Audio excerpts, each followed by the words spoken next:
Athanasia, a young princess born without magic, lost her mother and was left in the hands of a cruel father who despises her and seeks her death. Yet, she holds a power far greater than any spell, the ability to see her tragic fate at the hands of her tyrant father. But will she find a way to escape this dark destiny, or is her future already sealed? Our story begins on a stormy night with the birth of the little princess, whom her mother named Athanasia, meaning immortality.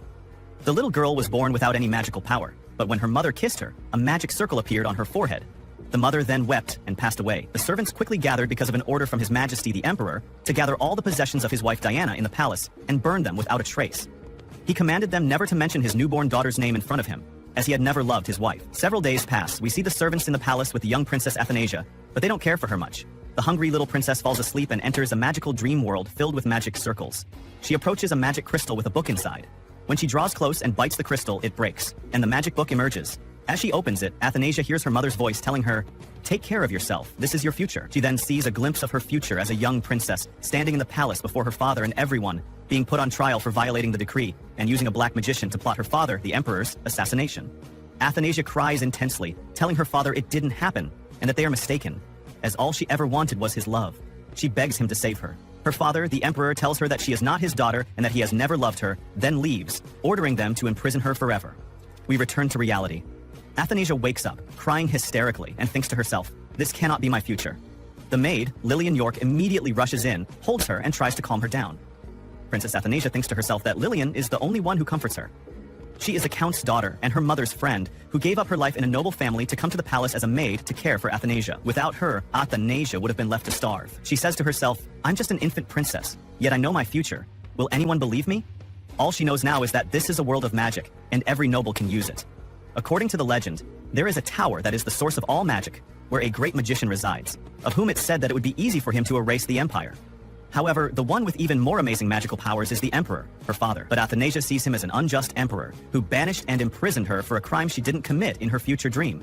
Athanasia tries to sleep again, but wakes up crying, seeing the same nightmare, and determined that this will never be her future. 3 years pass. We see the servants cleaning the palace. A new maid talks to an older one, saying she didn't expect the Ruby Palace to be so lively, as she'd heard the atmosphere there was always gloomy. She mentions she came to the palace to care for the princess, whom she heard was very lovely, and is eager to meet her. We see Princess Athanasia in her room, surrounded by many books. She looks out the window and asks the servants where they are going. A maid tells her that the flowers have bloomed beautifully, so they are going to tend to them. The princess gets excited and goes with them to help. She puts on working clothes and helps them with the decorations. While walking through the palace, she sees the new maid standing by one of the palace room doors, seemingly searching for something. Athanasia approaches and asks her what she's doing. The maid, nervously, says she is new and got lost. She looks at Athanasia and mistakes her for the gardener's daughter, not knowing she is Princess Athanasia. Athanasia asks her where she wants to go. The maid says she wants to go to a place full of shiny gold. Athanasia suggests the place with the golden wheat, golden bread, or sunflowers. The maid gets angry and tells her she means shiny precious things. Athanasia informs her that valuable things are kept where people cannot see them and asks the maid to follow her. They arrive at the kitchen and stand outside. The maid asks Athanasia, "Are you mocking me, little girl? Does it make sense to keep valuables in the kitchen?" Athanasia explains that the Ruby Palace has been abandoned for years, so even if there were valuable items, they would have been taken out a long time ago. The maid then asks about the emperor. Athanasia tells her that His Majesty is too busy to care about them. They see the maid Hannah come out with a tray of sweets. When the new maid sees it, her eyes light up because the tray is decorated with real, genuine gemstones. She asks how Athanasia can get into the kitchen. Athanasia tells her to wait a moment, then goes to maid Hannah and asks for a few sweets. Maid Hannah agrees. Just as she is about to give her the sweets, Maid Says approaches and tells Hannah that it is not permissible to give Princess Athanasia things without permission. Athanasia approaches Shays and pleads with her. Maid Says is softened by her cuteness and gives her the entire tray of sweets, telling her not to tell Maid Lillian. Athanasia takes the sweets and goes with the new maid to the kitchen. When the maid sees the golden plates and spoons, her eyes gleam, and she tries to steal them. She gathers many golden objects and even removes the gemstones from the serving dishes, filling her bag. However, Princess Athanasia notices this, takes the stolen items from her, and tells her that it all belongs to her. The maid takes a knife and approaches Athanasia, chasing her. The princess quickly tries to escape, then unties a rope of a chandelier, causing it to fall on the thief maid. Many servants rush towards the kitchen to check on the little princess. The guards take the thief away, and they leave. At night, Maid Lillian is brushing the little princess's hair and tells her she was very worried about her today because of the thief maid. The princess tells her she is fine, gives her a flower, and thanks her. In the middle of the night, Maid Lillian, when it's bedtime, the princess sleeps in her bed and Maid Lillian leaves the room. The princess speaks to herself, saying, "I'm glad you're safe, Lillian. That's thanks to the prophetic dream I had. If I hadn't done that today, Lillian would have caught the maid and the thief would have stabbed her in the stomach, and Lillian would have died." She continues, "My name is Athanasia, the magical princess who cannot use magic. But I have a secret. I can see my own future. As for my father, he never loved me, and I believe that this terrible dream is likely my destiny. But I do not intend to simply accept it. The scene shifts to His Majesty the Emperor's palace. A guard enters his room with a correspondence, informing him that, according to the knight's reports, a thief entered the Ruby Palace and attacked the little princess, but she managed to handle the matter herself and the thief was captured. The Emperor gets angry and tells the guard he doesn't want to hear those details. The scene then moves to a strange man who wakes up and says, "Who is this who dares to deny the destiny of the Obelian Empire?" He then looks towards the palace. The scene shifts to the servants, perhaps at the royal palace, while Anastasia observes the events from afar. Due to the incident with the thief, the number of people in the kitchen has increased. It will now be very difficult to enter. She says to herself, "I won't let anything like this make me lose my real hope of collecting money." She loves gold or shiny things a lot. She had taken many golden dolls. At that moment, she enters and speaks to the servants, saying, "Good evening. I would like to eat some chocolate, please." All the girls are astonished and very happy that she is asking for something. Indeed, in just a few moments, they prepare the chocolate for her. Everyone was happy with her presence, as she is a beautiful and pleasant girl. The scene moves to Anastasia as she is eating the sweet treat next to the fountain and talking to herself about her dream boy, speculating she might meet him when she turns 19, or perhaps even sooner. "My luck will be wonderful, I think," she concludes. Then she remembers Layla and says, "I will take Layla with me. I will never leave her." At that moment, the chocolate drips onto her and stains her clothes, so she decides to wash herself in the fountain. Layla waits the sunrise and heads out to visit her new house in the cove. The water is hot and deadly, so she decides to wash herself in the... Unfortunately, she nearly falls. She looks at her reflection in the water and remembers people's words when they told her that she looks very much like her mother, while her eyes resemble her father's. However, in terms of magical powers, she unfortunately possesses none.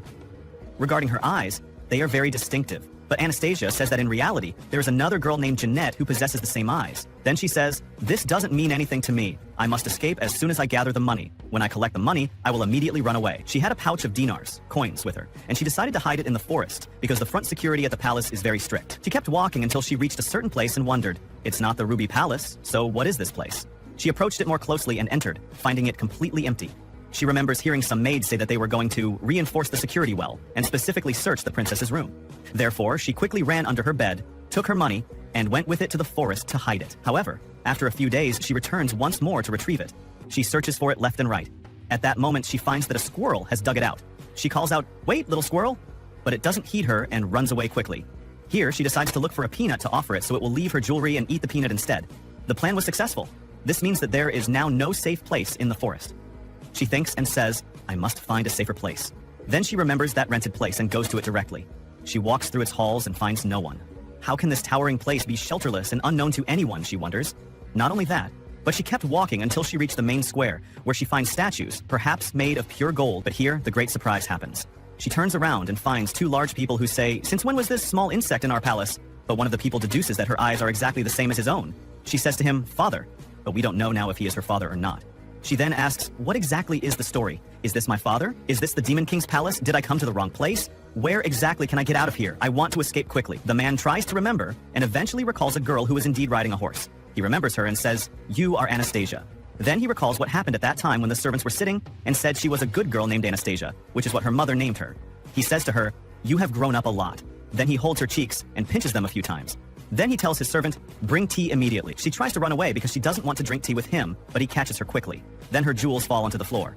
After that, they enter the palace, and the sitting arrangement was very awkward. Anastasia says, "What a boring session. Does he want me to speak or say something? How long will I just sit here?" He speaks to her and says, "Are you always silent? Can't you speak? Come on, speak, Annie. I won't do anything to you." Finally, she speaks, and he hears her voice after a session of silence. He brings her cake and food, but she was very shy. His servant enters again, but he tells him to go outside. Then he talks to her about himself, revealing that he is the emperor who once caused chaos in that land, burned much, and misled people. But he is now no longer as he was before. He tells her, "Come on, drink the tea and eat the food, Annie." She was nervous and said, "What should I call him? What should I say to him? Should I call him father?" Then she decides to address him by that name. Claude looked at her but did not answer, causing Anastasia to become tense because she had addressed him specifically as father. She feared he would immediately banish her, thinking she should have just called him Your Majesty the Emperor like anyone else. The scene then shifts to the chief maid, Lillian, talking with the other girls, telling them they must fan out to search for the princess. Suddenly, the princess appears before them, running and crying. The chief maid embraces her and asks where she had been, as she was extremely worried. The royal guard then speaks to Lillian, explaining that the emperor had informed him that he would be summoning his daughter again. Anastasia cries, hating the idea and not wanting to see him again. He had been so cruel before, and she didn't know what he was trying to do. He had decided that he would personally supervise the princess from now on. but she resolved not to let him tempt her with sweets. Anastasia then goes with the chief maid, Lillian, to see her father, the Emperor. The Emperor welcomes her and tells her it's been a long time since they last met. She replies that he is right. She had the honor of meeting him last time 5 years ago. The Emperor is surprised that she remembers that. Before he can finish speaking, Anastasia feels so nervous she wants to throw up. Her father is the Emperor of the Obalian Empire, and everyone calls him a great man. But she knows he is cruel and greatly merciful, sarcastically. The Emperor then speaks, saying that he was unable to care for her due to being busy with government affairs, and he entrusts her health and vitality to Lillian. Anastasia understands that he is lying. It's not that he couldn't care for her. If he had wanted to, her life would have been enjoyable. She just wants him to continue leaving her alone and let her return immediately.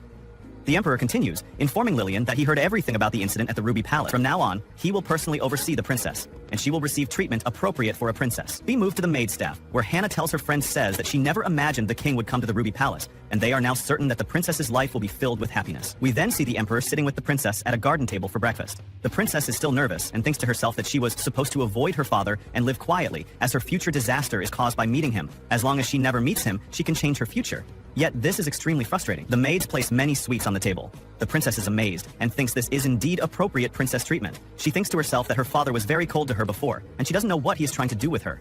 Could it be poisoned? She resolves not to let this cake tempt her. The Emperor asks her why she hasn't eaten, saying he feels she suspects the sweets are poisoned. The princess is shocked that he might be able to read her thoughts. She tells him she likes cake, but Lillian warned her not to eat too many sweets or her teeth would rot. The Emperor is surprised since she ate some yesterday. However, she can't hold back any longer. She takes a bite of the cake and finds it incredibly delicious. Nothing has ever tasted this good. She can't believe she dropped her guard because of a small cake like this. She then decides to eat the whole cake, as it would be wasteful to leave any piece of it. At that moment, the servants and the Emperor's guard watch her from afar. Relieved that she seems to be relaxing a little, the Emperor asks his daughter to join him for a tea session every day. And so, the life of Athie, Anastasia, began, where she saw her father every day, even though she didn't know why he suddenly started playing the role of a happy family with her. This made her very tense. But every now and then, something nice would happen. The princess always tries to perfect things, but this only increases her tension. She tries to learn many things for her father, and every time she makes a mistake, she believes it's over for her. But for some reason, it seems her father has no intention of criticizing her. Perhaps he regrets what happened and is trying to be kind to her. And she believes she is not as afraid of her father as she was before. Anastasia sleeps, and in the morning she gets ready to go for a stroll in the imperial grounds, as she heard there were flowers by the lake. She goes out to her father happily, strolling in the garden and picking many flowers. She runs and plays in the garden with joy. Her father reaches her and tells her he will show her the way and take her in a boat. Lillian informs him that the princess is uncomfortable with water, but the princess reassures Lillian and asks her not to worry, saying she must do what her father asks of her. The Emperor says he will stay with her, so why is she worried? Or does she hate the idea? The princess replies that she didn't mean that at all. She wants to go with him anywhere. Indeed, the princess gets into the boat with her father alone. The princess is very scared when they are by themselves. He stares at her all the time, and she doesn't know what she should say. She is so tense that she can barely breathe. The Emperor asks what she is thinking. She becomes more nervous and tells him that the weather is beautiful, the lake is beautiful, and then tells him his hair is very bright and beautiful, admitting that his hair is indeed beautiful. Every time she sees something golden, she thinks of pure gold. The Emperor understands that she loves shiny things very much and tells her that she has her jewels and the day will come for her to take them. The princess says that time is passing slowly and the wind carries the scent of flowers, which is a very pleasant feeling. Thinking about it now, she doesn't know how they are moving. They aren't rowing anything, yet the boat is moving. She believes this might be because of her father's magic. She looks at his clear blue eyes, like a blue sapphire. She wonders to herself if her father would have loved her if she could use magic. Then the princess sees a blue lotus flower and is captivated by its beauty and sweet fragrance. We see Athie, Anastasia, greatly captivated by the look of the flowers. She wants to touch and take the blue lotus, but she falls into the water. Something strong grips her leg. She calls for her father's help, but he does nothing for her. She then remembers what she dreamt, that because she broke the rules and used dark magic, she would spend the rest of her life in prison. She says, "This was supposed to be my fate always. Despite that, I held on to a little hope. I wished that he would accept me as his daughter." Finally, her father comes and saves her. Afterward, Athie wakes up with Lillian, Lily, by her side to check on her. When Athie realizes her father was the one who saved her, he uses his magic to dry her off. She is very happy that her father is doing all this for her. The Emperor then asks Felix to teach her to swim tomorrow, adding, "It won't be a long story if my daughter drowns." They return to the Ruby Palace and Athie is overwhelmed by the shock and a cold that has left her bedridden, but she keeps thinking about what happened that day. Lillian tells her that the flower is the dream lotus, which creates an illusion to lure living creatures. Its sole purpose is decoration. As long as there aren't many of them, they aren't dangerous. However, if you don't possess magical powers, you will be attracted by its allure. Athie tells her the problem is that she is very weak, but she doesn't want to drink any more of the medicine because it's too bitter. Lillian tells her she must take it, or she won't recover. At night, we see Athie's father by the lake, and then the girl appears, saying to him, "You came to see me?" He tells her that emotions like this were forgotten long ago, but it seems he doesn't hate that girl. Many hands surround Athi's father. We then see Felix very angry and wanting to help the king, saying, "May a shining light illuminate your path someday." Athi's father dismisses him. Afterward, we see Chess rush into Athi's room, saying that many maids have arrived to serve her. Athi is astonished when she sees them. Then Felix arrives, telling her, "I have been assigned to be your guard knight. I look forward to serving you." This concludes today's episode of this anime. Wait for us in the upcoming episodes. If you liked the video, don't forget to subscribe and turn on the notification bell to receive all that is new. So this episode kicks off with Princess Athanasia dreaming. She's dozing off to this gorgeous voice, right? She opens her eyes and she's in this flower-filled garden. She spots her mom way off in the distance. She totally looks like a fairy from a storybook. Athanasia reaches out and calls to her, trying to give her a hug, but then bam, she wakes up crying her eyes out because she misses her mom so much. Felix shows up and scoops her up. She notices he's super early today. He tells her, "His Majesty suggested you guys eat breakfast together. He wants to see you." Athanasia is like, "Yeah, right, my dad would never say that." She looks around and there are 0 knights today, which freaks her out. Felix tells her, "We don't need him today. I'm here. I protect everyone, including your dad, and magic keeps this whole place safe." Felix sets her down and suggests she go wake up the Emperor because he'd be totally thrilled. He closes the door on her. She tries to get out, but nope. Felix has locked her in. She has no choice. She goes in and calls for her dad, getting distracted by this super shiny, golden map. She keeps calling for her dad, but no answer, until she finds him crashed out on a couch instead of his bed. She's confused, like why? She looks at him, then at a portrait of him, and realizes he looks totally different from the guy in her dreams. That guy is pure evil. She tries to wake him, touching his cheek, but he doesn't budge. She tries again, then gets mad and says, "How dare you do all that stuff to me in my dreams?" and starts yanking his ear and cheek to wake him up. Athanasia just keeps messing with her dad's face until his eyes pop open. She then sings to try and put him back to sleep. When Claude finally wakes up, he has breakfast with his daughter. Athanasia tells him, "There's so much stuff in your palace I've never seen, it's super fun." Her dad replies that she should just explore and do whatever she wants in the palace. At that moment, Felix chimes in, informing Claude that Duke Alpheus will arrive any second and actually wants the princess present. Claude orders him to take the Duke to the meeting room, then asks his daughter to come here every day for breakfast before leaving. Athanasia gets stressed about having to come every day, but then she thinks about how her dad said she could explore the palace freely, so she gets up to wander around. When she goes into her dad's room, she sees tons of paintings of the Obelian imperial family. She needs to find her mom's picture because she's positive it has to be somewhere. She really wants to see her face. As she's walking around, she sees her dad's portrait, which confirms her mom's must be there too. She keeps looking until she finds it. Next, we switch to the palace ladies gossiping about the little princess and how Felix is in charge of her. They're wondering how they'll see an empress grow up who can't even use magic. The emperor is so chill that he doesn't even stress about stuff like this. Even a dancer could become a concubine. Suddenly, the emperor pops up right in front of them and orders them never to say that name again. Then we see the little princess in her carriage heading home, holding her mom's portrait. As she really looks at it, she remembers the fire that damaged it. She gets really sad about what happened, then thinks about her parents. She never realized her dad hated her mom this much.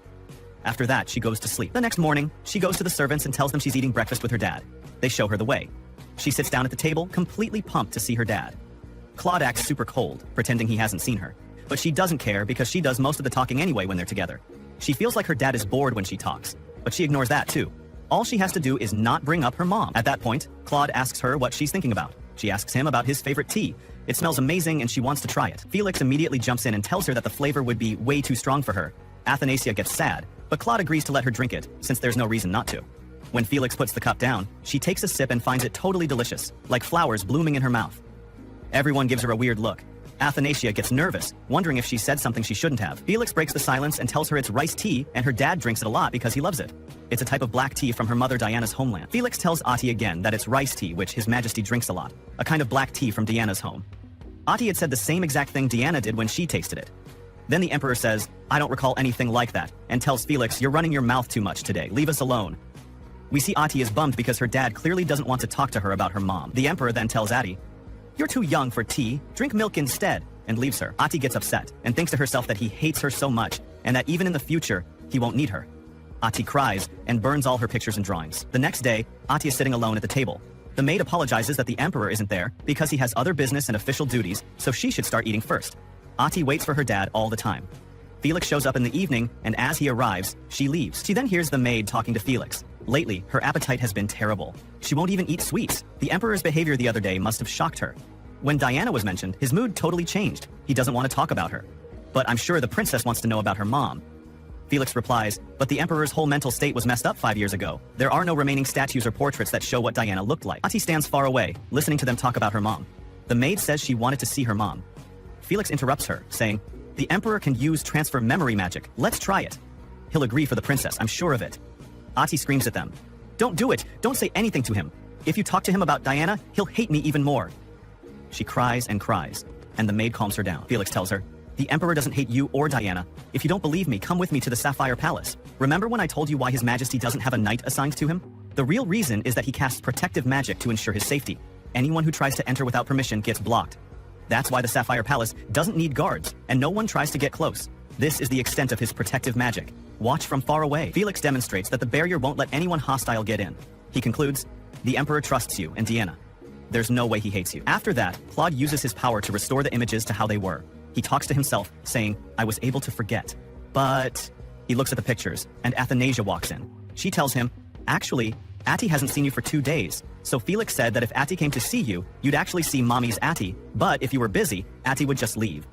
As she's walking out, her dad, Claude, grabs her and asks, "Didn't you rest up?" She's confused by his move and wonders, what is he doing? Why did he suddenly pick me up?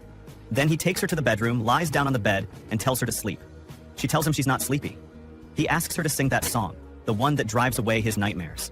Athanasia wonders to herself, does he mean the song from that time when he was pretending to be asleep? She tells him she forgot it. He asks what would help her remember. She tells him, "Just give up, Papa, I really forgot." He tells her that disobeying an imperial order is a serious crime. She thinks to herself, is that a threat? She answers him, "Okay, maybe I do remember. I'll sing for you now."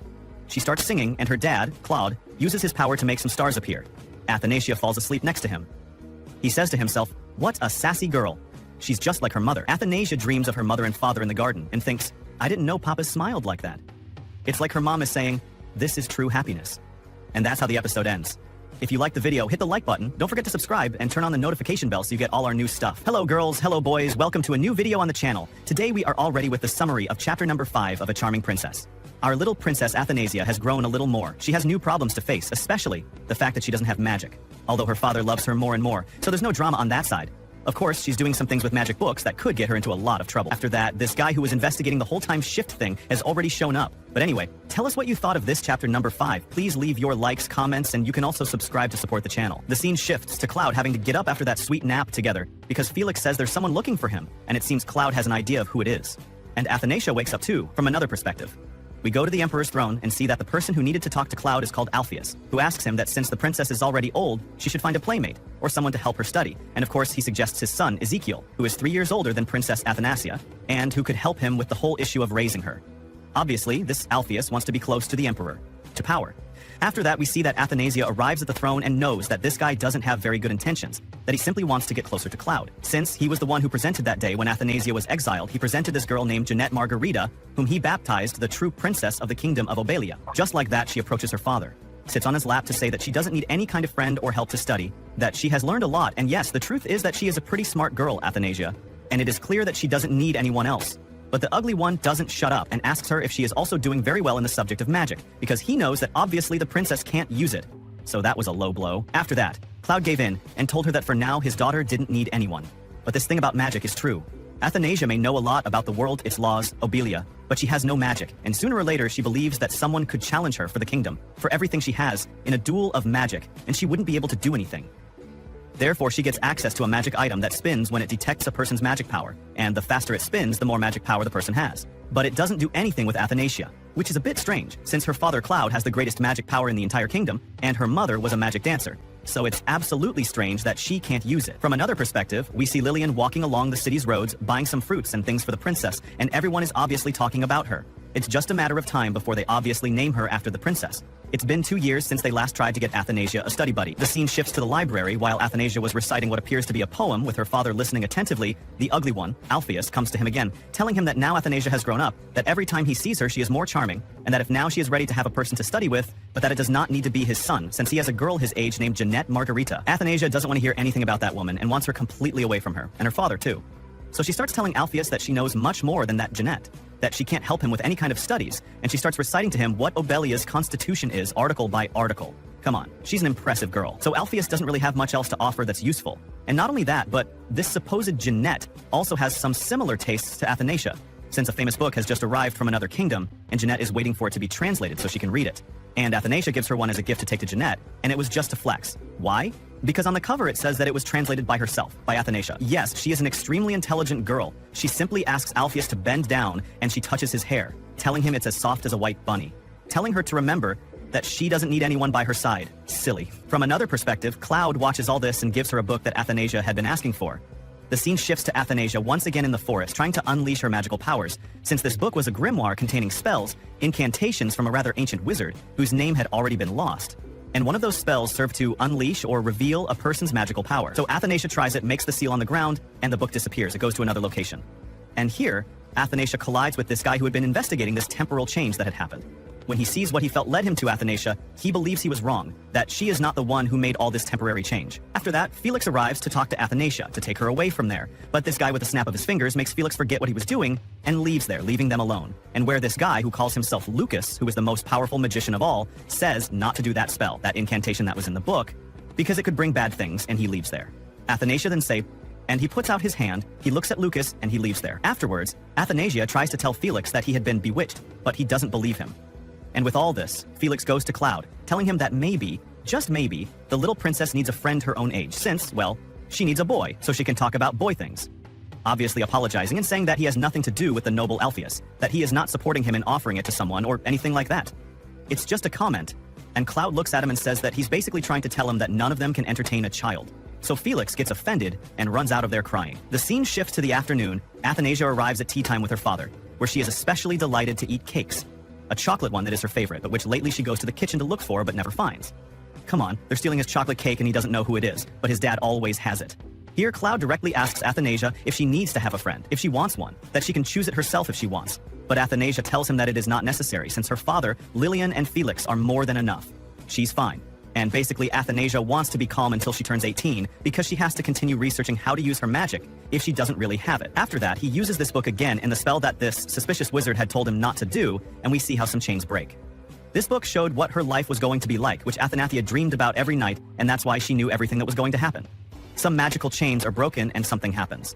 But here again appears this mysterious magician who calls himself Lucas, telling him that he had told him not to do it. He also asks him who his father is, because it is obvious that he has Obelian blood, and begins to name some very, very ancient kings. And it has been 400 years since the last king, appointed by this mysterious magician who calls himself Lucas. But that's the least of Lucas's concerns. He simply approaches Athanasia, looks at her eyes, and tells her that in that Obelian family, the bluer and lighter the eyes, the more powerful they are in magic. It is very strange that Athanasia does not own anything of it. Lucas uses his magic to see what secrets Athanasia is hiding, but she continues to resist. After that, here, Lucas drops her from the heights to make her talk, but she is saved by a black cloud which escapes when Lucas threatens her. We don't know where the cloud came from, but it saved Athanasia. Obviously, Athanasia sees that this guy wants to hurt her, so she runs away from there. But she can't escape from Lucas.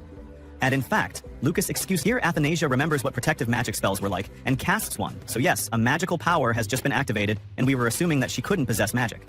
Lucas stands still and simply breaks this defensive spell, and is left thinking that they will soon see each other again. After that, Athanasia, who is running through the forest to see her father to tell him everything that had happened, ends up fainting and also coughing up blood. Something bad is happening to him.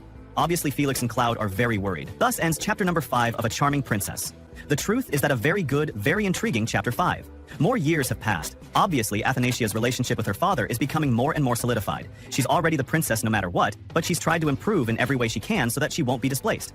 Still, what it doesn't have is magic, and it's necessary. So he's trying to do everything, and it seems like what he just did now caused him a lot of damage. Let's hope he's okay, but we'll see in the next chapter. Tell us what you thought of this chapter number 5. Leave your comments, your likes, and nothing else. Thank you very much for watching. The episode begins with Cloud summoned all the healer wizards in the castle. One by one they came to try to cure and see what was happening to Athanasia, but none of them found the source of her discomfort. Everyone apologized to him, so Cloud wanted to send for all the wizards who know something about healing in the entire kingdom, but it wasn't necessary, since Lucas appeared by himself, now in a much smaller package, a mini Lucas in a child's body. He said to leave everything to him. By the way, we see that a clock starts to move, and behind it is Athanasia's heart, as if it were a seal, and something is also affecting Cloud himself. During Athanasia's dreams, while she was in a coma, we have Diana, who sang songs to her while she was still in her womb. A very nice dream, but Athanasia's woken up by little Lucas, and when she sees him, she gets a little scared, because she knows that he is the same one who had already told her that she didn't have to do that spell, because it was going to endanger her life, and Athanasia didn't listen to him. So here she wanted to play dumb a bit, not pay attention to him, but it was Lucas himself who told her that he had saved her. So at least she deserved a thank you. Athanasia's chest didn't even hurt now. They have a moment there to fight, but Cloud just arrives with Lilia and Felix, who were the happiest that Athanasia could finally be up and healthy, since she had been in bed for a whole month. And we see how her relationship with her father has already improved a lot, since he carries her and lovingly asks her if she is okay now. When Atanias tried to tell him that Lucas was the cause or that he had tried to hurt her, Lucas spoke quickly and said that with all the help Atanias had given him, he felt a little bad that he had used all his magic and was obviously acting. I just didn't want Atanas to spill the beans and say things he shouldn't. He acted a little weak, almost fainting, so Cloud went to hold him. And here Luke used magic and managed to see some things that we still don't understand. Still, Cloud tells him that he will reward him properly for having helped. Obviously, having saved his daughter, and that for now he can stay in the palace taking care of the princess. So, Lucas got what he wanted, and Atanas couldn't do anything. It turns out that with the concern now Claude is going to make his daughter go to the Esmeralda Palace, that he leaves the Ruiz Palace because he is very old. Athanasia obviously has her doubts and worries, since the one who arrived at the Emerald Palace had been Jeanette in her visions, so she is afraid of meeting her, but for now she is only going to think about spending time with her father, and also getting rid of this new problem she has, which is Luca following her everywhere. He's basically living for free in the castle. Because you have to continue taking care of your health. Athanasia asks him, if he is not a liar, why is he pretending to be a child? And from what Lucas tells him, he's been asleep for 400 years, and his magic isn't at 100% yet. And his real adult body uses too much energy, so that's why he has to be in that tiny little child shape. Besides, according to him, he had also used his magic to save Athanasia. Because the problem had been that someone sealed Athanasia's power, and her trying to free it made all this contained magic come out at once. Come on, Athanasia's power is extremely high. She possesses a lot of magic, and the person who sealed her magic did so to help her. Because if he hadn't done so, her body basically wouldn't have withstood so much power. Just as Lucas tells Claudia as much as others that Athanasia is probably the most powerful monarch in the Empire, here appears the creature that had saved Athanasa when Lucas had caught her and dropped her, which turns out to be a being created by Athanasa's own magic. It is a divine beast, and Lucas advises him not to touch it too much. Why? Because as it is its own magic, it is made of power. Every time Athanasia touches him, she is consuming that magic. It is returning to her body, and this is dangerous, because we already said that it is too much power and can explode at any moment. He's basically a walking bomb, since Kuro, as Atanas named the little kitten, or Blackie in English, is the incarnation of Athanasia's magic. The main thing Lucas tells her is that Athanasia must learn to control her magic so that her body doesn't break down and she can use it. The problem is that he tries to control this magic, but now it seems that he has no magic again. Even the teacher assigned to Athanasia to teach her how to use her magic gives up, telling her that the princess has reached her limit. She takes Kuro back, but Lucas reappears and tells her to listen to him, to stop touching Kuro, because that could cause her to absorb all of his magic again, and he would have to save her again. Assange tries to hide Kuro from her father, but the first to come out and tell everything is Lucas, the one who always acts in front of the king. Is dangerous for the princess, but if she touches him from time to time, nothing will happen, and he'll keep an eye on her to make sure nothing happens to her. So, Athanasia sees that, although it is a little annoying, he also tries to help her. And while Athanasia has this moment to thank her father for letting her stay with Kuro, Athanasia continues trying to control her magic on her own, but she can't, and she does increasingly dangerous things. And Lucas suddenly appears to bother her by telling her to be careful. So here Athanasia comes up with something. Since he was the one who told her she had to learn to control her magic, maybe he could help him. And the way he's going to convince him, so to speak, is that he's always around, and he's always hungry, so now you have a way to offer him something in return for his teachings. We see that the noble thieves went again with Cloud to insist on this friendship that Athanasia needs, but he will no longer be her son because he is going to study abroad. But instead he once again offers him the friendship of Jeanette, who has been trying hard for the princess. Cloud tells Athanasia that if she wants, she can be her friend, and if not, it's fine. But Athanasia says yes, that it's a good idea to be friends, but that she has her own choice. And this is where Lucas comes in. Now he wants him as a friend, and obviously Lucas is also going to teach him how to use his magic. They go through different ways of how to control Athanasia's magic, to teach her the basics, and even make her exercise, since her body must be strong to be able to use much more power. It's not easy at all, since it seems that Athanasia has a lot of sealed power, and this makes it difficult for her to use any of it. But little by little she manages to do the most basic thing, which was to use her magic on a writing pen, which was levitating the pen while she was sleeping, so his magic is working, and Lucas can see that. Lucas asks her why she tries so hard when it's not necessary, since to live peacefully as she already is, she doesn't need anything else. But of course, it's not just what Athanasia wants. She wants to continue sharing her time with her father. She wants to be his beloved daughter, Cloud's favorite. So that's why she tries so hard to be by his side. And we see that Cloud is already delighted with his daughter. He already smiles and hugs her every chance he gets. We see that he had been worried about this Lucas. He investigated him and sent Felix to do it. And of course, it seems that several people know Lucas from his magic class, but none of them have any memory of him, so possibly all he did was implant memories. Basically, Luke is not in the records because we already know he is over 400 years old. Felix says that it could be dangerous for him to be next to the princess, but we see that Cloud also used his eyes, his powers, to see a little of him at that moment when they approached. And he says that this Lucas comes from a place called Ogre, and that he doesn't seem to have any bad intentions towards Athanasia, so he's going to leave her by his side. Felix tells her that it's noticeable that he's growing more attached to his daughter, and when he says that, he regrets it and quickly leaves. We see that it is true, Cloud reflects, and says that now he understands that what he feels is love. Thus ends chapter number 6 of A Charming Princess. As I said, a very nice, very good episode. It gets more and more entertaining, and with the inclusion of Lucas, it will undoubtedly be a great addition to the series. Athanasia is still a child for now, but we'll probably soon have that time jump where we can see her a little older. Tell me what you thought of the episode, leave your comments and likes so I can keep bringing you the summaries of this anime. Thank you very much for watching and see you in the next one. The episode of this anime begins when Athanasia was with the magician who is teaching her, and all the magic path is her life.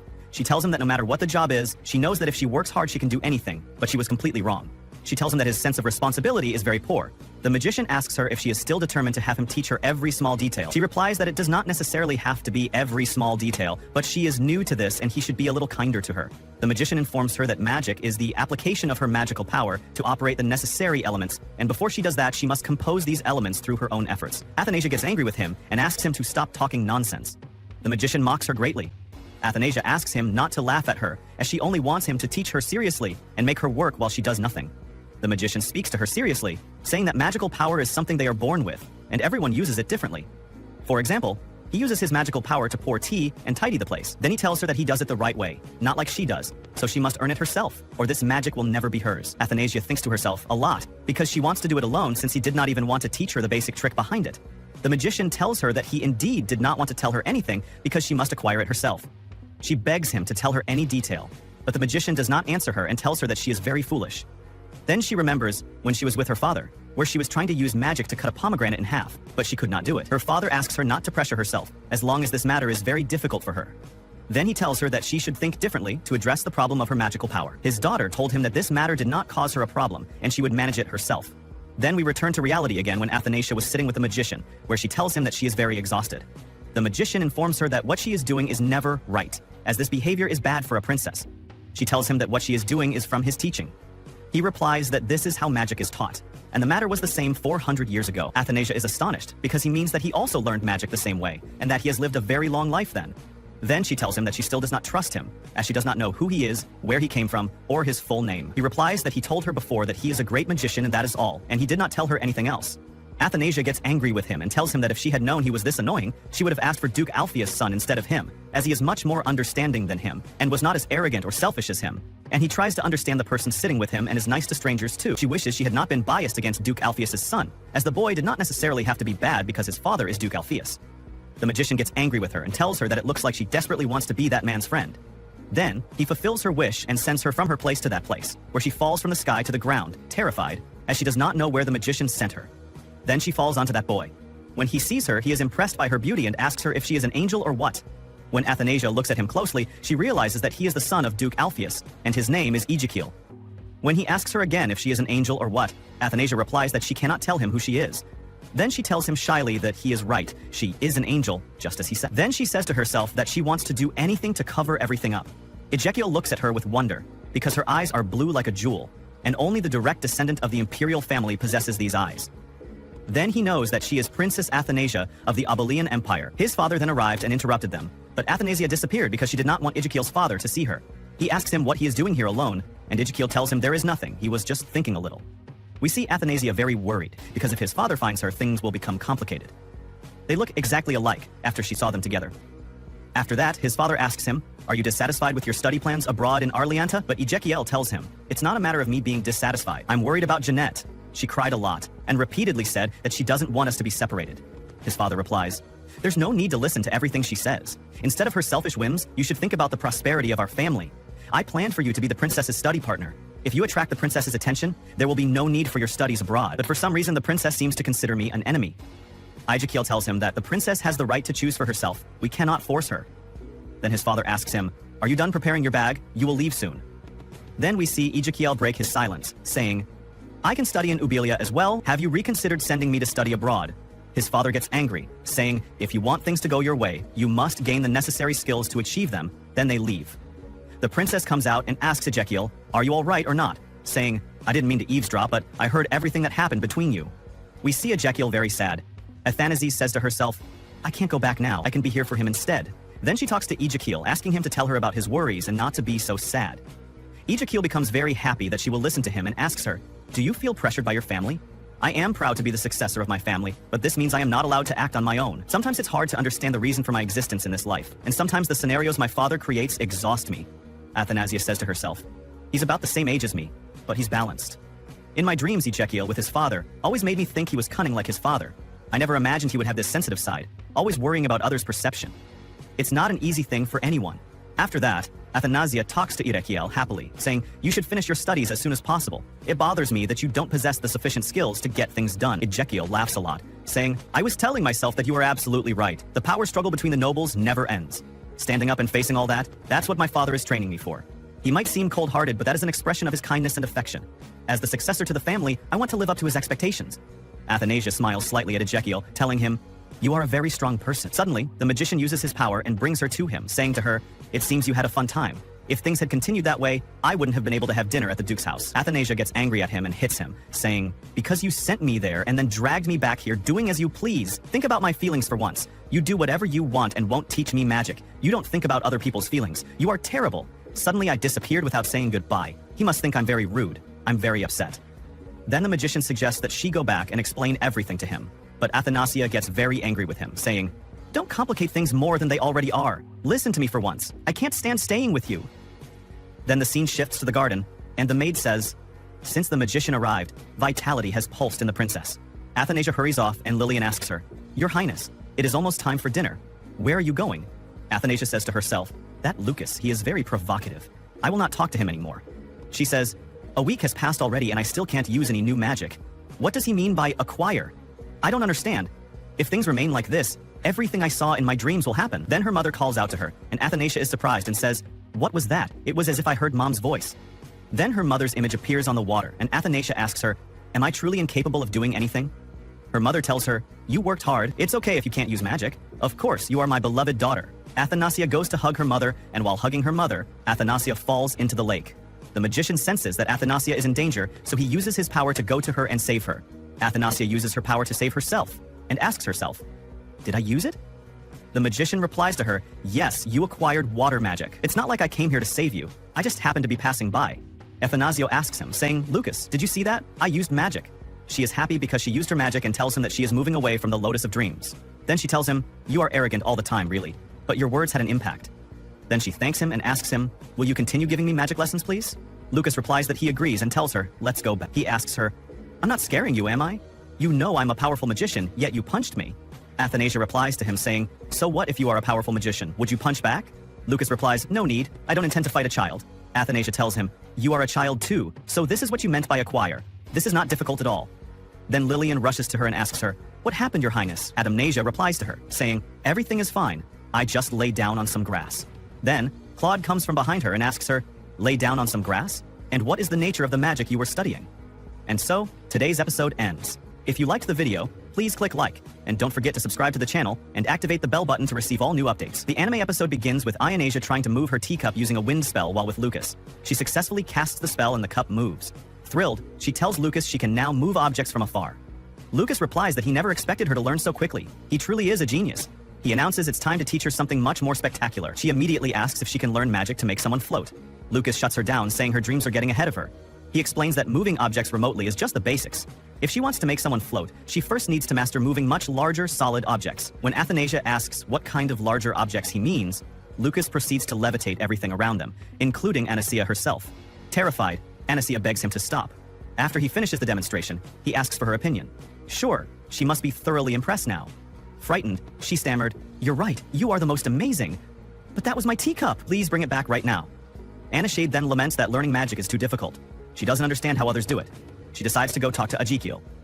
Realizing she didn't get to say a proper goodbye last time, she asks Lucas if he can send her to the Alphys mansion again. Just like before, Lucas teases her, suggesting she's thinking about the Duke's son so much she can't forget him. Anasia cuts him off, insisting she has important business there. He refuses, citing her mana as being too precious, and he won't let her waste it. She gets upset, pointing out he just wasted it on the levitation spell moments ago. He counters that he only did what she asked, then casts the blame on her, wondering what scheme she's planning this time. Anasia tries a different approach. She flatters him intensely, calling him a handsome and amazing wizard, then begs him sweetly. Though clearly affected, he pretends to be indifferent. "Fine, I won't stop you if you really want to go." He then transports her there. There she meets Ezekiel and greets him, saying she came back to bother him again. He replies that she takes him by surprise every time she appears and jokes that she must be a fairy. She answers that all fairy tales say fairies appear and disappear whenever they please. Ejek then looks into her eyes and asks about their red color. Inaj recalls that she had asked Lucas to change her eye color to red, matching his before she left. Back in the present, Ezekiel tells her he was very worried when she vanished so suddenly last time, but he was reassured once he knew she was safe. Anasia tells him she returned because she wasn't able to say a proper farewell. Ezekiel is overjoyed that she cares about him, admitting he had been praying to meet her again. Athanasia looks around and notices he's packing his belongings. He confirms he is leaving.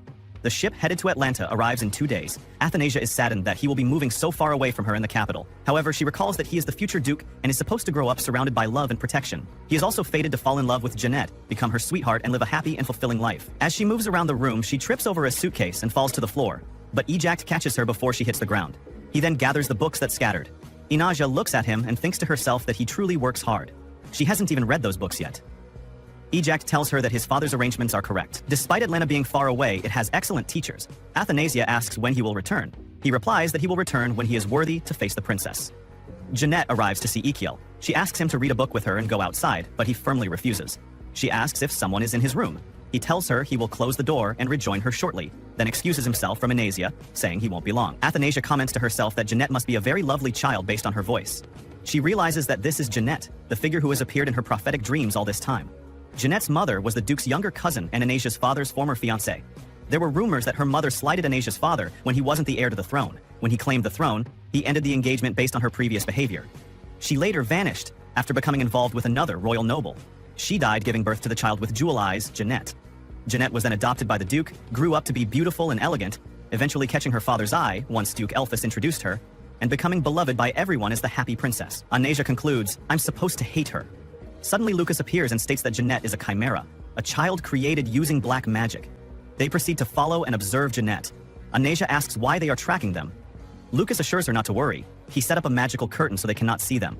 "I am deeply fascinated by that chimera. Do not interrupt my observations." Jeanette asks Ezekiel to spend some time with her and he offers to play a musical piece for her.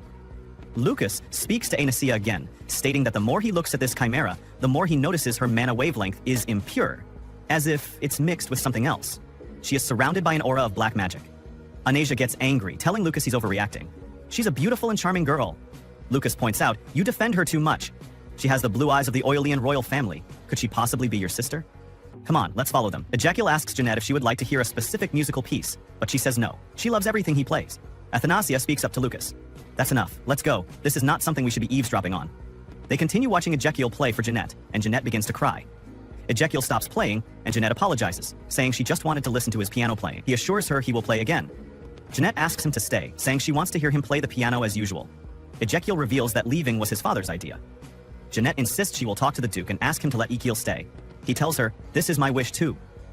She asks him, "Why aren't I the one you love the most? Don't you always do everything I ask?" Ezekiel tells her, "This situation is different." Jeanette responds, "You are the only one who cares about me. If you leave, I will." Ezekiel assures her he won't be gone forever and promises to write to her. Jeanette cries, "Don't leave, brother." Anasia reflects, thinking, so Jeanette also faces moments of separation like this.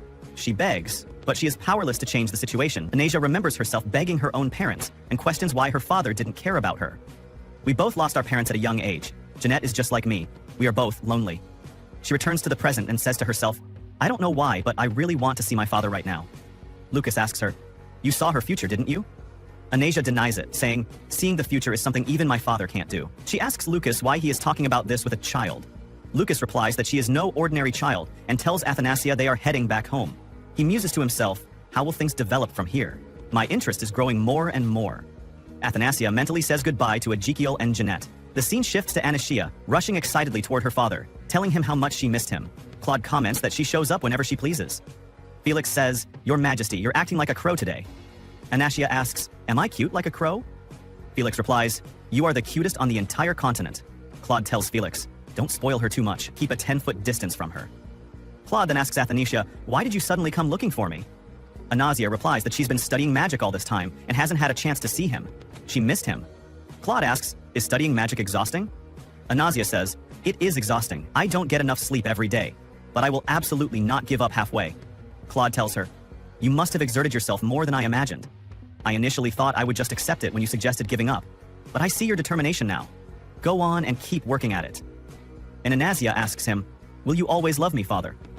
Her father asks why she says that. She replies, "She just needs to know." Her father answers, "Of course." Anasia is thrilled. "It's a promise. Things will stay this way forever." Her father confirms, "Yes, it's a promise." The scene transitions to Anasia sitting on her bed talking to herself. "It's fascinating to see people from my dreams. I quickly notice that things in reality differ little by little from my dreams. My father doesn't reject me like he did in my dreams. I is different from his father and Jeanette just wants to be loved by her family. Nothing more. Perhaps I was overly influenced by my prophetic dreams. That's not good. Then, Lucas appears, speaking to himself. Interesting. Fate is diverging more and more. Which direction will you lead this story, my little princess? And that concludes today's episode. If you like the video, please hit the like button. And don't forget to subscribe to the channel and activate the bell button so you receive every new update. The anime episode starts with Athanasia at the age of 14. She mentions that in Obelia, the age of 14 is the most prominent in one's life, as young men and women participate in their first ball, revealing their first public dance. Time flies, and her 14th birthday and her first ball are fast approaching. She is currently practicing for her ball. Her teacher tells her that she is graceful in her footwork, just like a fairy. Athanasia replies that she is exaggerating. The teacher encourages her and reminds her that the ball is only a month away, and to represent the glory of Obelia, she must choose a dance partner who suits her status as soon as possible. Athanasia agrees to this. She then sits in her room to choose her partner for the ball, but she doesn't know who to select. She didn't expect this year's birthday to be so complicated. Speaking of which, her father has given her many birthday surprises. Since her close encounter with him when she was 5, he has given her shining gemstones, elegant jewelry, luxurious evening gowns, and even a key to a vault on her 7th birthday. She then remembers going with her maid, who tells her that her father built this library specifically for her to read in as she pleases. Athanasia is very impressed by this, as this library belongs to her alone. She then asks her maid if her father will be able to attend her birthday party. Felix apologizes to her, as her father has to meet with the court minister, and he fears that he won't have time. Athanasia is very saddened, but she doesn't show it to them. Inside, she is sad because her father has never attended any of her birthdays before. She then thinks that her birthday is also the anniversary of her mother's death, which is why he doesn't want to come. This is why Lillian and Felix spend her birthday with her every year, until this year. As she sits, thinking about her partner, Lucas comes to her and asks her what she is doing and who the people in the pictures in front of her are. Before she can answer, he tells her that he knows she's looking for a dance partner, and they all look dazzling, so surely one of them caught her attention. Athanasia leaves to go, and he asks her where she is going. She is dissatisfied because her standards are too high, and yet none of them can compare to a certain someone. Athanasia gets angry at him and tells him to leave, as he doesn't know what's wrong with her. He tells her that he knows everything, that she wants her father to spend her birthday with her, and that she has been upset about this every year. But she just needs to ask her father for it. It wouldn't be hard at all. He is her father, and she just needs to be honest with him. Athanasia, feeling sad, asks him to leave her alone for a while. The next day, we see Athanasia sitting with her father for tea, and he asks her about her dance practice. She replies that she is still practicing. He asks her if she has chosen a partner for her first dance yet. He states that this will be her first time appearing in a public ballroom, so her partner's status will affect her overall reputation. He suggests she doesn't worry about choosing a partner, as perhaps he can choose one for her. She replies that he shouldn't worry about it, as she will decide in the next few days. He asks her if she has any special wishes or requests from him for her birthday this year. She tells him that she would be content with anything, as long as it's from him. She then remembers Lucas's words, when he told her that she should tell her father to spend her birthday with her. She then tells her father that there is one thing she would like to request, which is for him to spend her birthday with her, just this once. Her father doesn't answer her. He then asks her if there is anything else she desires, and she realizes she shouldn't think about anything else. Athanasia apologizes to him and asks him to forget what she said, as she is already very happy with the time they spent together.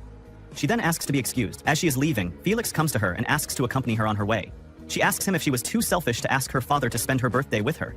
Felix tells her that it is very natural for her to want her father to be there with her, but the thing is, he has gotten used to isolating himself in the palace on that particular day, and it has become a habit. He then talks to her about her dance partner, asking if she has any suggestions. Athanasia laughs with him and asks if he wants to dance with her. Felix is shocked by this, and tells her that he would wish to, of course, if it were possible, but he doesn't dare to ask for that, and that there is certainly a better choice than him. Athanasia asks him if he doesn't like the idea of dancing with her. Felix becomes very nervous and tells her that he didn't mean that, but he doesn't dare to ask for this. When she returns to her room, she thinks about Mr. Felix's words with Lillian. Lillian tells her that she suspects he is hinting that her father wants to dance with her. Athanasia ponders her words and says that these days, the tradition of the older family members leading the dance has become rare. But these days, the tradition of older family members leading the dance has become rare. Young girls usually choose someone their own age for their first dance. The emperor cares about the matter a lot, just as with choosing her study partner. His Majesty had some concerns, but at the same time he respected your choices and opinions. Athanasia then remembers her father asking her about the dance. This will be your first time appearing in a public ballroom. The status of your partner will affect your social reputation. If you are confused about choosing a partner, perhaps I can choose one with you. Afterward, Athanasia talks to the maid, saying, "My father wants to dance with me." We then see Athanasia growing up and practicing dancing by herself. Lucas appears and prevents her from falling, saying, "Didn't you learn to protect yourself using magic?" Athanasia hits him, saying, "I don't need your help, I can do it myself." She then asks him why he's there, assuming he came to mock her. We see Athanasia's feet hurting. Lucas helps her and heals her, telling her, "I didn't come here to mock you. This morning, regarding your father, I should have told you what you ought to do. You have your own way of communicating." He apologizes, saying, "I don't understand these things." Athanasia is surprised that he apologized, and she tells him, But if you want to help me practice dancing, I will forgive you. Lucas agrees to accompany her. Then the maid arrives and is very happy that Athanasia chose Lucas to dance with her. She wants to go and share this news with everyone immediately. Athanasia gets angry and Lucas laughs. He then says, "You can learn from me in this regard. What I mean is that you can express your inner thoughts to your father. Listen more to the voice in your heart. You are a very clever girl." The next day, practice begins. Lucas tells her, "Today will be a special test on magical theory, but it will be difficult, so give it your full concentration." Athanasia quickly writes and hands him the paper, and he is very surprised by her speed. Athanasia is happy with what she is doing, and is also very active. After that, Felix asks her if she wants to go to the garden today, but she refuses, saying she will go the next time.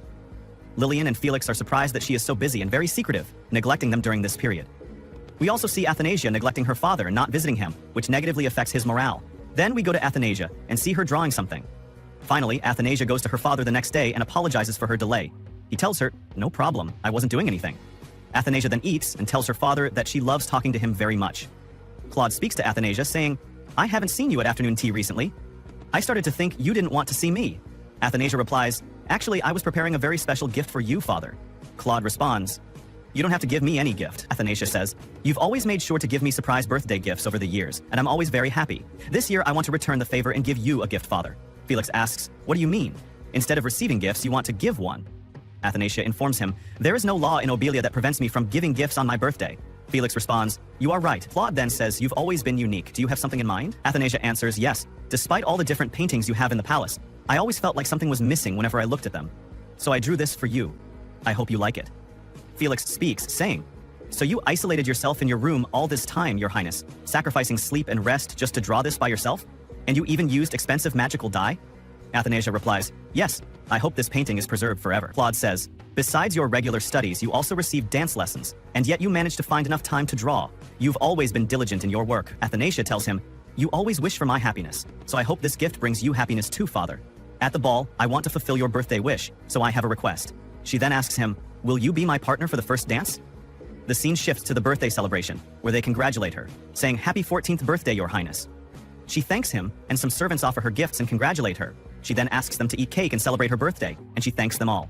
She then goes to her room, sits on the bed and talks to herself, saying, "Today was a joyous day." Lucas then comes to her and she asks him why he's late. He tells her, "I'm a great magician. Do you think I'm free all the time?" She then asks him, "Where's my birthday gift? I hope you're not going to say it's a crow." He asks her to close her eyes and count to 3. He then uses his magic to ignite some bubbles in the sky. She is amazed by them and is happy. He asks her, "What do you think? Are you surprised by the magic now?" She thanks him from the bottom of her heart. Athanasia then talks to herself, saying, "A lot of changes have happened over the years. I was surrounded by many people in whom I felt kindness, and I am very grateful to have met you all. I can truly say that I am happy. I only wish I could share this happiness with my father as well." The scene shifts to Claude looking at the painting and recalling his words to Athanasia where he says, "You don't have to do that." Athanasia asks him, "Why not? I am your daughter. I want to be able to do something for you too." He then remembers her words to him in the past, where Athanasia says, "My mother and I will always be by your side." And with that, today's episode ends. If you liked the video, please click like, and don't forget to subscribe to the channel and activate the bell button to receive all new content. Our episode begins by welcoming that bright sun, and the most precious pearl in the city of Obelia. And now, the curtain will be raised. Yes, it is that girl with the blue eyes. Perhaps she is Princess Jeanette, who has returned to the palace after being a commoner. She is so beautiful. This is the serenity an Obelian princess should possess. The people were stunned by her extreme beauty, so much so that they were talking and saying, "Look at Anastasius's hateful expression." She doesn't measure up next to the other girl. She is very beautiful. Anastasius then speaks, saying to him, the emperor, "Father, I am your daughter too. Wait for me, father, look at me." But suddenly she wakes up and realizes it was a harsh dream. She catches her breath and says, "Thank God it was just a dream and not reality." The scene shifts to her training for the dance. Her instructor tells her, "Pay attention to the rhythm, steady your legs, and never relax them." But she falls. The instructor stands up and says to her, "What's wrong? You don't seem well today. The ball is approaching. You ought to be better than this. This is the first time you will appear before the kingdom's nobles. His Majesty has great hopes for you. You must not disappoint His Majesty." Anastasius replies, "That's right. This ball is very important to me. If Jeanette comes and father knows that I am not his only daughter, things will change, and he might abandon me forever." She then remembers when she asked him, "I want you to be my partner for my first dance," but he unfortunately hasn't given her an answer yet. More importantly, "I must not make any mistakes at the ball." Afterward, we see the maids talking about the princess. She is exhausting herself so much that she stumbles several times during practice. "I'm afraid she's doing this because of His Majesty." At that moment, a maid comes in and says, "Someone has arrived from the Red Agate." They quickly rush to Princess Anastasius and inform her of the news and that a message was left. His Majesty has agreed to be your dance partner. He will personally accompany you to the debutante ball. She is overjoyed and her eyes water. He even sent the gown she will wear to the ball and some jewelry. They quickly get to dressing her. Meanwhile, the scene shifts to Lucas, who was with Anastasius. She was preparing cake for him. She tells him, "Well done, you worked hard reading that book. Have a piece of cake and take a rest." He asks her, "What exactly do you want? What are you planning?" She replies, "Can you return to your adult form and help me practice my dance? I want you to help me with extra practice." He asks, "Why should I return to my adult form?" She answers, "Simply because father is the one who will be dancing with me, and he is tall enough. Will you agree or not?" He replies, "No, I won't agree to dance with you again. You forgot the last time I danced with you. You messed me up, stepped on my foot, and tortured me. You kept apologizing and saying, I'm sorry, my foot swelled up and hurt a lot." She says, "Don't worry, I am good at practicing now." He then makes something for her to dance with and tells her, "Go practice with this, I'm busy." She says, "What did you make? Couldn't you find anything other than this paper doll? You should have made a different doll that looked as handsome as a real person." Anastasius falls to the ground and Lucas mocks her. Anastasius gets angry at him and tells him that this happened because the paper doll is weak. She says she is very tired and prefers to practice with Felix. Lucas asks her, "Do you want to torture that night to death?" Anastasius gets angry and tells him she won't step on anyone's foot again and there's no one better than Felix to help her practice. Then she remembers that Ezekiel should have returned from his studies, as Duke Alpheus decided to move his entire family back to the royal capital to publicize Jeanette's identity at the ball. Lucas is surprised. Anastasius tells him she heard that Ezekiel Alpheus graduated early in Arlanta with the highest marks in his class, and now she is curious to see what he looks like. Lucas gets angry and decides that Anastasius should go see him. He uses his magic to transport her outside, and she lands in a beautiful garden, right in Ezekiel's arms. Anastasius is embarrassed. Ezekiel apologizes to her for leaving 7 years ago without telling her, and is happy to see her now. Anastasius tells him he looks completely different from 7 years ago, and he tells her that he has indeed changed. Then they see that girl calling out to him. Anastasius realizes that voice belongs to Jeanette, and wonders if she is looking for Ezekiel. Ezekiel immediately takes Anastasius' hand and tells her to come with him. They arrive at a beautiful garden full of roses. He tells her that he used to come here when he was upset and wanted to be alone, calling it his secret base. She tells him that the place is very beautiful, and she is happy to be with him. Ezekiel tells her that since their meeting 7 years ago, he has been going to the place of their first encounter every day, hoping to see her again. Anastasius blushes and asks him about his life in Arlanta. "You finished all your studies in 6 years and graduated with the highest marks. You are truly exceptional, Ezekiel." She asks him to tell her some interesting stories, and he gladly agrees. He tells her that things were complicated when he first arrived there. Everyone mocked him, and although he had studied the Arlantian language beforehand, he faced many problems with studying and practical application. He would hear everyone mocking him, but he ignored them. To integrate into the boarding school's learning environment, he spent a lot of time getting to know the place. He gradually discovered that the education at the Great Arlanta Academy was very advanced, with cultured professors and a library filled with ancient books. They were even very proficient in studying sociology, and he was completely fascinated by all these things. So he worked hard, graduated from the academy with distinction, and graduated a year earlier than the rest of his classmates. At that point, he decided to return to Obelia. We return to the present and see Anastasius and Ezekiel, where Anastasius tells him that he is truly amazing.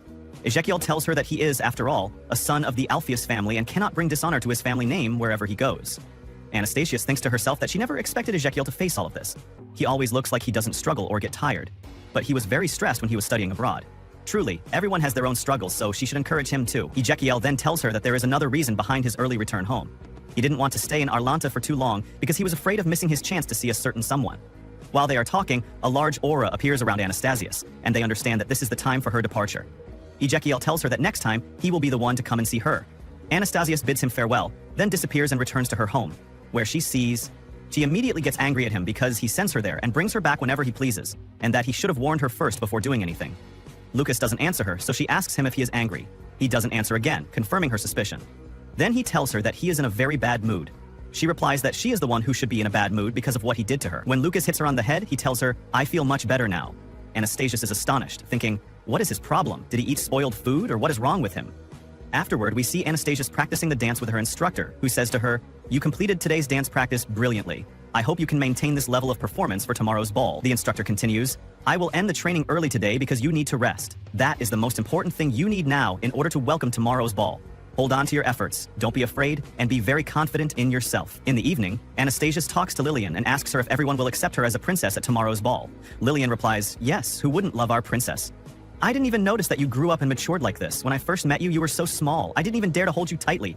She continues, "And now you are an elegant young lady, active, diligent, hardworking, reading all those difficult books, and training with all your might." Anastasia says to herself, "I am very nervous about tomorrow, but after hearing Lillian's answer, I feel much more at ease now." Then Lillian says to her, "Athanasia practiced with all your might, to the point where even Lucas changed his mind about you. Even during dance practice, you didn't relax for a moment."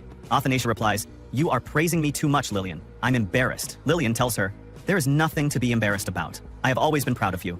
The ability to watch you grow up and take a step forward every time is the greatest joy for me. I am sure His Majesty will feel the same, Your Highness. Please, don't worry excessively. The debutante ball will be a success. Athanasia thanks her. Then, Lillian says to her, good night, Your Highness. Tomorrow will be a busy day. Then Athanasia talks to herself, saying, tomorrow is the debutante ball. My father will dance with me in my first dance.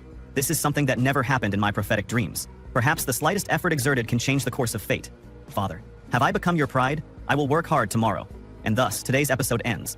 If you liked the video, please click like. And don't forget to subscribe to the channel and activate the bell button to receive all new content. Our episode today begins as the time for the grand ball has finally arrived. Princess Anastasia was sitting while the maids were preparing her for the beautiful party, styling her hair and trimming her nails. The ball will start at 3 in the afternoon.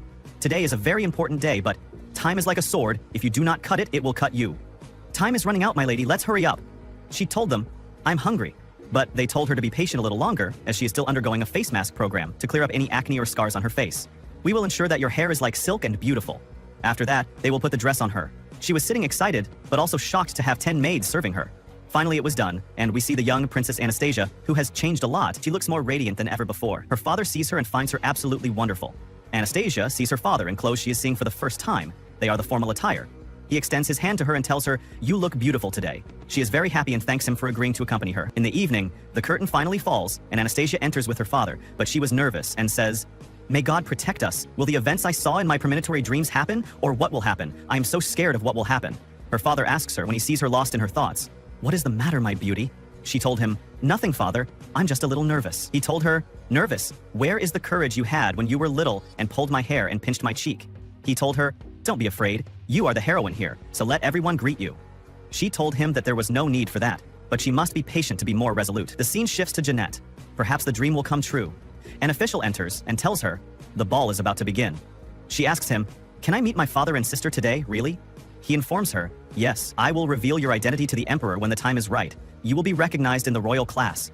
She thanks him very much for serving her, but until that time comes, she must wait patiently. The scene shifts back to Anastasia and her father, and they finally enter the ball. They watch the people from above. Everyone is waiting. Then they descend to them, and everyone is very amazed by the princess's beauty, radiance, grace, and elegance. Then they start dancing, but she steps on his foot. He almost screamed, but he transforms the scene into something beyond everyone's expectations, and they say, it's like a scene from a painting. Oh, the splendor, oh, the beauty. He told her, don't worry, just follow my rhythm, not the melody. He told her, bravo! Everyone applauded for them. He also told her, go and enjoy your ball with people your age. She thanks him profusely. Meanwhile, we see her talking to some girls, but suddenly she sees Duke Alpheus and wonders, what's the matter? Is he about to talk to my father? Jeanette hasn't shown up today. She remembers her dream and says, oh God, let this not happen. At that moment, one of the boys enters and wants to dance with her. No, 3 people, no, everyone gathers around her. She turns around and finds her friend, the one she always goes to in the second world. He tells them, excuse me everyone. She had previously put in a request to dance with me, and thankfully I have arrived. Thank you for your kind compliments. They apologize and leave. He immediately asks her to dance with him, and they do, while we see her father and Roger Alpheus comes to him and starts talking to the king and brings up the subject. He told him, your daughter is very good, but imagine if you had 2 daughters. How would you deal with them? The king told him, stop the nonsense, tell me what you want. Roger said, in truth, your majesty, I have an adopted daughter whom I love as if she were my own daughter. She is a cute, delicate, and well-behaved, very dignified child. She wants to see you. But before he could finish his sentence, the king told him, enough! I'm not in the mood to listen to your chatter, because today is only Anastasia's ball. Meanwhile, we see Anastasia dancing with her friend, and they finally finish the dance and leave. She is hesitant and says, what should I do now? She begins to address the guests and says, honored guests, I would like to draw your attention to present a gift to this wonderful father. She uses her power to do so, and something very strange happens that amazes the audience and also amazes her father, because she was able to do that. No one can do this. They only saw it in stories, but now they saw it with their own eyes. After that, she starts playing the piano, and perhaps he imagines her mother, because her mother was the only one who could do this. Indeed, we see the mother dancing with him, and it was a surprise for everyone. She dances a beautiful dance with him, and everyone applauds. Then, they shoot fireworks everywhere. The other girl, Jeanette, watches these firecrackers. After that, the ball ends, and they get into the car. The father gives his daughter that gift. He told her, bravo, you have done everything. 14 years, mashallah. You have matured and grown into a girl who can be relied upon. We learn after that the mother passed away, but the father was only imagining this in his mind. Meanwhile, the scene shifts to Roger, and one of his officials enters and tells him, I'm very sorry, sir, that your plan did not succeed, but you don't have other strategies now, do you? But Roger says, but I have other methods, and I saw you while you were talking to the prince. Then there is a knock at the door, and we learn that Jeanette is at the door. That man suddenly disappears, and Jeanette enters. Roger speaks to her directly and frankly and tells her, "I'm very sorry, but the king said he will not accept another daughter now. It will require you to be patient for a longer period, Jeanette." She told him, "Never mind, I am sure that I will meet my father and sister one day." The scene shifts once again to Anastasia, and she opens the gift and finds it very beautiful, as well as a congratulatory message from her father, who wishes her a very happy life. After that, messages pour in from everywhere. Everyone wants to congratulate her on her birthday. This is the end of our episode today. Wait for us in the final episode to see what will happen. But before that, you must subscribe to the channel and activate the bell button to receive all that is new. The episode begins with Athanasia in her room at night, unable to sleep. The melody from the grand ball is still ringing in her ears. Everything had gone perfectly that evening. She had never seen such an expression on her father's face before. Furthermore, snowy Ezekiel did not bring Jeanette to meet her father, as it had appeared in her dreams. However, she feels a bit anxious because Ezekiel had been talking to her father about something she didn't know. After that, Athanasia steps out onto her balcony. Suddenly, Lucas appears. He tells her he thought she was crying, but when he looks at her face, he sees no tear tracks, though she appears unhappy. He asks if she didn't enjoy the ball, and she says that wasn't the case. Lucas guesses that perhaps her father didn't like her dancing, called her a bad dancer, or refused to dance with her again. She answers angrily that this is impossible. No one said anything of the sort, and she was perfect at the time. However, before she can say anything else, she feels a strange sensation, loses consciousness, and falls. Lucas uses his powers to catch her and help stabilize her mana.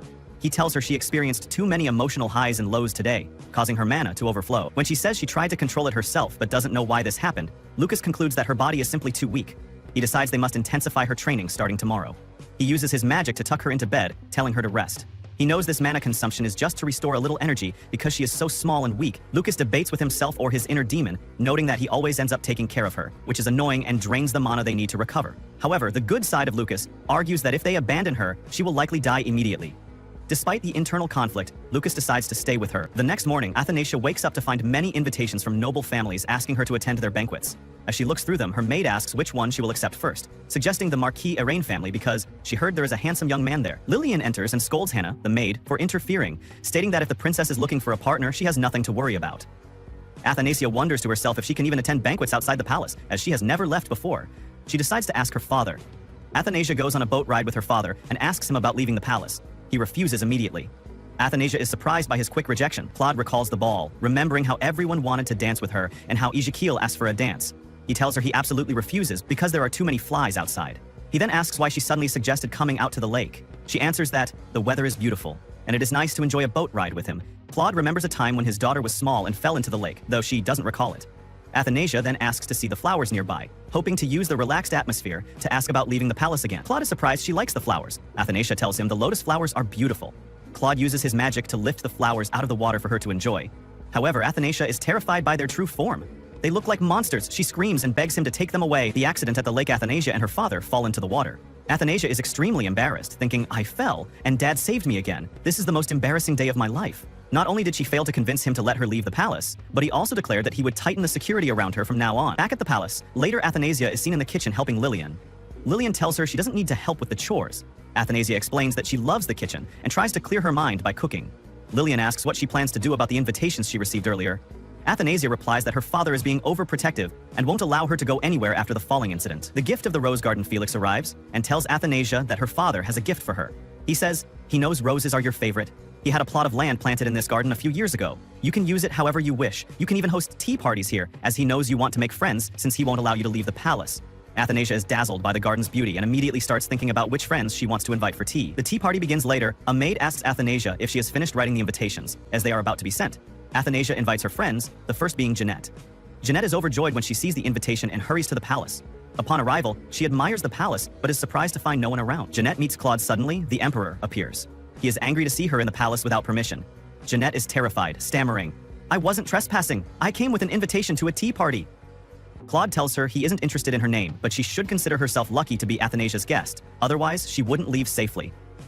Jeanette apologizes profusely. Gossip at the party. Finally, Athanasia appears with her friends. One of the girls remarks to Athanasia, I saw the Emperor from afar at the ball. He seemed so majestic and frightening. I never expected him to create such a beautiful garden for you. It's like you stepped out of a fairy tale. Jeanette adds, seeing you and the Emperor together looked like a scene from a painting. Admiration for Felix and Lucas. A purple-hailed girl notices Felix Robin and admires him, saying he is a very handsome young man. When she learns he is a knight, she becomes even more impressed, calling him a brave warrior who fought alongside His Majesty to save the Obelian Empire. A brown-haired girl then speaks up. I heard you have a brave, handsome knight, but also a brilliant young magician. She describes him. Yes, with hair as black as night and eyes like red rubies. He has a gloomy look, like a lone wolf. When your eyes meet his, it's thrilling. The topic turns to Ezekiel, however. The girl adds, but more important than a knight or a wizard, I prefer a gentle companion.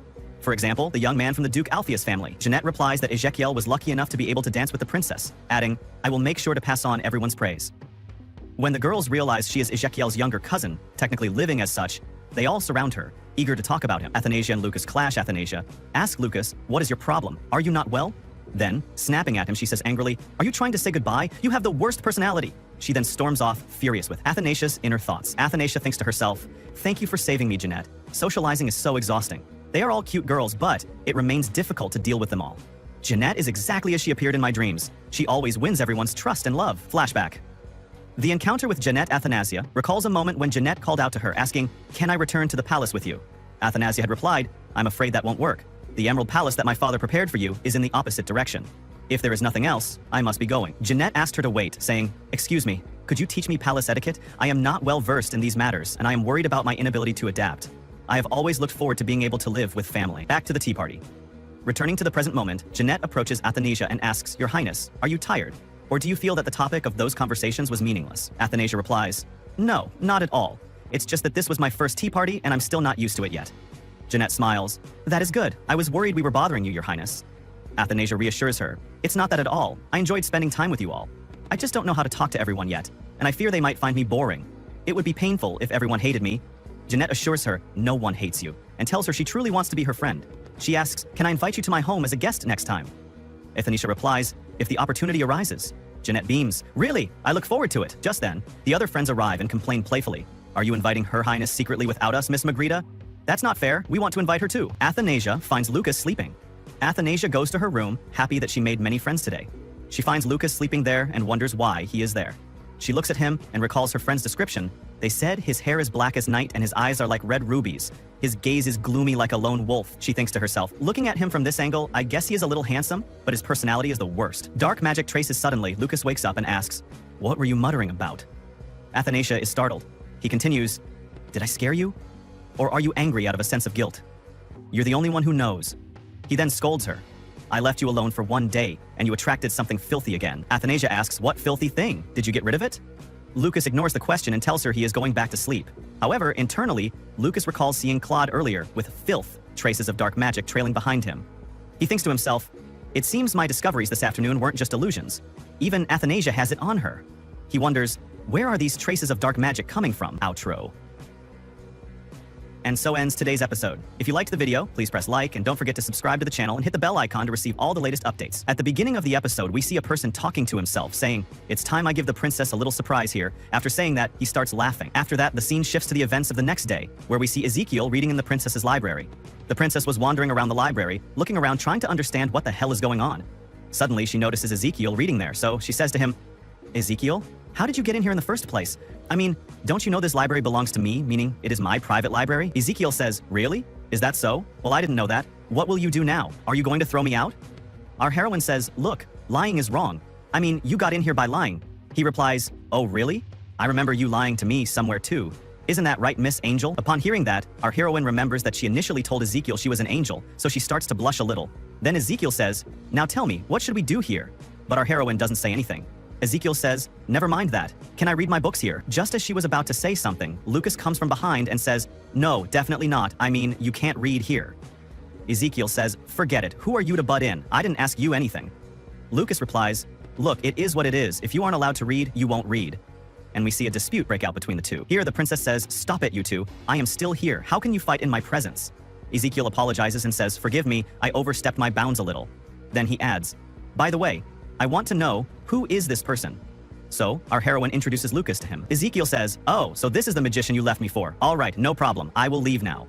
After saying this, he leaves the place, and before going, he puts a book in our heroine's hand and says, this book is very good, by the way. As soon as he walks out, Lucas picks up the book and says, oh, it's a romance book. Do you read this stuff too? And he starts laughing. And mocking our heroine greatly, the scene then shifts, and we finally see them in the garden, meaning they have left the library. Here, the princess says, Lucas, what you did was very wrong. You shouldn't have acted like that. Lucas replies, no, I didn't do anything wrong. That guy was talking too much, so I just silenced him. She tells him, yeah, okay, But still, he belongs to the Alpheus family and they own mines and are very wealthy, so we can't talk to them like that. Lucas says, I don't care who he is. And basically, what makes him so special? Our heroine replies, yes, there is something that distinguishes him. I mean, he is slightly taller than you. Here, the princess is joking with Lucas and teasing him a bit. Lucas says, oh really? And suddenly we see Lucas finally transform into his true form, his adult form. Upon seeing that, our heroine says, change back to your small form quickly. Are you an idiot? What are you doing? And how do you transform without asking me? Lucas quickly turns back into a child and says, now tell me, what do you think? And talk about me a little less. I mean, you say whatever pops into your mind, it's too much. After that, they leave the place, and the scene shifts to our heroine looking at everyone's gifts. She says, oh my god, I got so many gifts at the tea party and I don't know what to do with them. And yes, I must also think about what I will give them in return. Lucas says, oh, you don't have to give anything. It's not like it's necessary. The princess explains, no, actually, if we don't give a gift here, it won't be a good thing. It isn't polite. He asks her, oh really? She says, yes, definitely. Then he asks her, okay, who is that person? She says, he is a very good friend of mine. Lucas says, then what am I? She replies, you are a slightly better friend. I mean, you are closer to me. Then the princess says to herself, oh, what have I done? I said something wrong. Once he hears this boy will get so arrogant. Suddenly, we see Lucas get up, pat the princess on the head a little, and say, then come on, I'll take you to the market. Our heroine says, but how will we go? He says, just come. We then see that he uses teleportation magic, arriving directly inside the market. Upon seeing this, our heroine says, what? I mean, can you use teleportation magic? He says, yes, definitely. My mood is a bit good today, so I can use magic very well. Today's scenario is a little different. Then we see that with the help of his magic, he changes their clothes and they start walking around the market. Literally, whenever the princess saw something to eat, she said she wanted it. And our hero bought her everything she asked for. In the end, we see them sitting inside a restaurant, and our heroine was eating sweets non-stop. Lucas says, I swear, the amount of sweets you eat is huge. Are you going to use them to perform some magic? She says, no, I don't know anything about that. I'm just very happy because I can eat all these sweets. Suddenly, she notices Jeanette, who is talking to a shop owner. The princess says, I wonder what she is talking about. Lucas says, okay, wait, I'll see right now. And with the help of his magic, they start listening to their conversation. The princess says, this is wrong. We shouldn't eavesdrop on someone's conversation like this. He replies, weren't you the one who wanted to listen? She says, yes, but it's over now. I don't want to hear any more. We see that Jeanette was talking about her desire to buy a gift for a very dear friend of hers, asking the seller, tell me, what should I buy for him? She was trying to buy a ribbon, but the seller says, look, if you want a special gift, you won't find it here. You have to go to the black market for that. Jeanette says, really? The seller replies, yes, but take someone with you before going, because the place is very dangerous. Jeanette says, okay, I'll manage, thank you very much. As she was about to leave, the princess asks, Lucas, what is the black market? Lucas explains, the black market is a place where you find very dangerous things and you can use them too. It is not a safe place at all. The princess says, then we must go there too, because Jeanette is going alone and this could be very dangerous. He says, what? And why should we go? She says, no, listen to me and follow me. We see that they finally start following her, and the scene shifts to show us the market directly. The atmosphere there is terrible. We see two people beating one person up and strange things are happening. Then we see Lucas and the princess still following Jeanette. Jeanette enters a shop, and suddenly Lucas senses black magic and says, I'll go and come back immediately. The princess asks, but where are you going? Lucas says, just stay here and don't go anywhere. Lucas goes to track the source of the black magic, and this time the aura is very strong, so he starts chasing it quickly. On the other side, we see Jeanette choosing a gift, and suddenly this person, the strange man, comes up to Jeanette and says, forgive my rudeness, but I wanted to ask what this is and for whom you are choosing it. Jeanette tells him, actually, this is a gift I am choosing for my friend. I mean, for my younger sister. He says, oh, may I see it? He looks at the gift, places a spell on it, and says, oh yes, this is very good. Jeanette looks at that man intently and sees her father's image in him. She says, I don't know why, but he resembles my father a lot. After that, the scene shifts, and we see Jeanette leaving with the gift. Here the man says, oh, now the situation is good. I sent that idiot Lucas far away, and now it's time to see the princess and what she can do. It turns out the man created the black magic intentionally to lead Lucas away from the princess so she could be attacked. Suddenly, black magic bursts out of the gift Jeanette is holding, and a monster appears, causing everyone to start fleeing. Just as the monster is about to attack Jeanette, our heroine, the princess, arrives and saves Jeanette using her magic, saying, I don't know where that idiot Lucas went, he had to disappear right now. She was very angry with him. On the other side, we see Lucas, still tracking the black magic, saying, I don't know what is going on here. Suddenly, he realizes the situation and says, no, maybe I was misled to get away from the princess so she could be attacked. Then he says, no, I must do something. Quickly, Lucas releases Raven and says, Raven, go quickly to the princess. We see the princess finally use her magic to bind the monster for a short while, but the monster breaks free and chases them. They start running, and the princess tells Jeanette, hide in this spot. I will distract him. Just as the monster is about to kill the princess, we see Raven turn into a wolf, attack the monster, and beat it severely. Here the princess remembers the god of light, creates her weapon, attacks the monster, and finishes it off completely. Then we see Lucas arrive, saying, oh, I am glad to see you perfectly fine. The princess says, where the hell were you? Do you know what happened here? He says, oh, stop it. I disappeared for a moment, and you got this scared? That's too much, girl. Anyway, nothing happened. Then we see Jeanette say, here, I brought you this gift. The princess opens the gift, but the ball, the gift, is broken because the black magic was inside it. Jeanette says, I feel bad seeing how I broke it. I kept it with such care. The princess says, it's okay, you brought it with love, and that is enough for me, and she keeps the gift. Jeanette asks, by the way, what were you doing here? The princess says, look, this is a secret that will stay between you and me, so keep quiet and don't tell anyone. Jeanette loves this idea very much and says, oh, a secret just between me and the princess. That sounds so wonderful, doesn't it? And she looks very happy. Then we see Lucas say, so let's go now. How long are we going to wait here? And we see them finally leave. Elsewhere, we see the same man, the stranger, again, saying, I didn't expect anything less from your daughter. Anyway, this is very good. And with that, the episode ends here. Tell me in the comments how you found the episode and how the explanation was. And yes, if you liked it, don't forget to like and subscribe.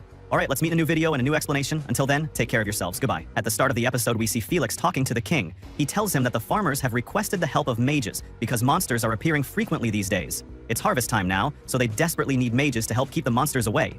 Monsters appear every year, but it's different this year because their numbers are increasing significantly. Our friend, the king, says, yes, you are right. And I have a feeling the number of monsters isn't increasing on its own this time. I feel like someone is behind this. Felix agrees with him. The scene then shifts to see Athanasia very angry at Lucas, screaming, wait a minute, what did you just say? Did you say the gold coins you made that day were made by magic? Do you mean everything we bought and all the gold coins we gave people were actually fake? Our friend replies, yeah, why are you yelling about this? This is totally normal. Why are you so surprised? A mage like me can do that easily. Athanasia feels deeply offended and says, no, that is completely wrong. You gave them fake money for their goods. That means you didn't pay them at all, man. You just used magic. That is so wrong. Think about it yourself. Guys, our girl here is furious, but you know what? Her reaction is super cute. She acts adorably and says, just think for a second. If anyone finds out, they'll throw you and me in prison. And what will happen to us then? You made a huge mistake. Lucas says, what is she rambling about? Then adds, fine, calm down now. It's okay, let's go give them real coins. That's what you want, right? Athanasia says, don't talk like it's so easy. Do you even have money? And if you don't, how will you pay them? Suddenly Lucas says, yeah, of course I have money. And wait a minute, you're a princess, aren't you? So you should have money too. She replies, no, I don't have money. And where would I get it? Are you stupid? I only have jewelry with the royal seal on it, and if I go sell it outside, everyone will know I snuck out. So doing that is impossible too.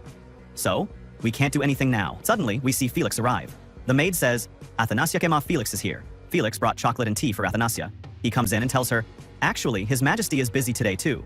He sent you these sweets and said he will join you soon. Athanasia asked, really? Is Dad that busy? Felix explains, look, it's harvest season now, and monsters are appearing frequently lately. So your father summoned the mages, and he is in a meeting with them right now. So yes, expect it to take some time. Athanasia says, harvest season? Felix clarifies, yes, the harvest happens every year. And at harvest time, monsters start appearing in large numbers. That's exactly why he's a bit short on time. Here, Athanasia feels that her father is working really hard. Then Felix says, anyway, never mind that. If you need anything, you can come to me. And that was it. Our girl got her chance, made a super cute face, and ran towards Felix. And of course, she asked him for money right there. In the next scene, we see them in the market, giving real money to everyone they took goods from before. They aren't giving banknotes, but coins. After saying goodbye to everyone, they return to the palace. Athanasia says, oh man, I am so tired. Lucas says, yeah, go distribute more money. She replies, whatever, I feel really good now because we did the right thing. We finally paid everyone. But all the money we had is gone. Suddenly, Lucas says, I've had enough. You've wasted my time for no reason. She says, yes, oh great mage, no one is as great as you. After all, you have so much work, right? She's sarcastically complimenting him here. Then adds, have you ever earned money yourself? Have you ever thought about how hard it is to earn money? So how can we keep someone else's money? Lucas listens to her words intently and says, yeah, I used to earn money too. And you know what? There's a big difference between earning money and borrowing it, which is what you just did. She says, no, I didn't borrow it. What do you think? Am I going to keep this money? No, definitely not. I will earn that money and return it to Felix. Lucas says, oh, and how will you earn it? Anyway, don't worry, Felix won't ask you for the money, so just relax. Why the stress? Athanasia insists, no, absolutely not. I don't like this at all. I will earn the money and pay Felix back. Our girl leaves there angry, saying, stupid Lucas, I don't know who he thinks he is, such an idiot. While walking and wondering how she'll earn money, she remembers Felix telling her that her father is gathering mages to send them hunting. She goes immediately to Felix and says, Felix, can you do me a favor? I have an idea. He says, yes, tell me. She says, look, actually, I want to go as a mage too if Dad chooses me. He asks, but why? She tells him, actually, I want to earn money by myself. He says, yes, that's a very good way, we can do that. Okay, we'll talk to your father. Felix agrees and takes her straight to the king. The king says, so, you want to go as a mage? But you know what? If you are bored, you can organize a tea party and enjoy your time. Why do you want to do this? She says, no, definitely not. You know how strong my magic is, and if I can help my people, that's a great thing for me, and you know this will increase my popularity among the people. Here Felix supports her, saying, yes, your majesty, think about it. The people will be able to get to know the princess up close, and this would be very good for her. And anyway, the princess's magic is very strong. Our friend thinks a little and says, fine, I agree, but I have one condition. I choose the location. Athanasia says, that's fine, you can send us anywhere you want. Then he says, the second condition is that you send me a daily report from there. I mean, every single day. They accept that too. So he says, all right, I will send you both to Uig province. Upon hearing this, they are shocked. The girl says, Uig province? Isn't that where my mom came from? Felix says, yes, certainly, your mother was from there. The king says, all right, you may leave now. And oh, you won't do anything alone there. Felix will be with you always, and you must do what he says. The scene shifts to night, seeing Athanasia packing her bags very quickly.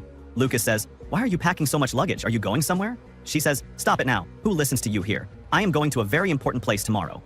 He says, fine, go wherever you want. Anyway, today is my last day teaching you. That means you are free of me after today.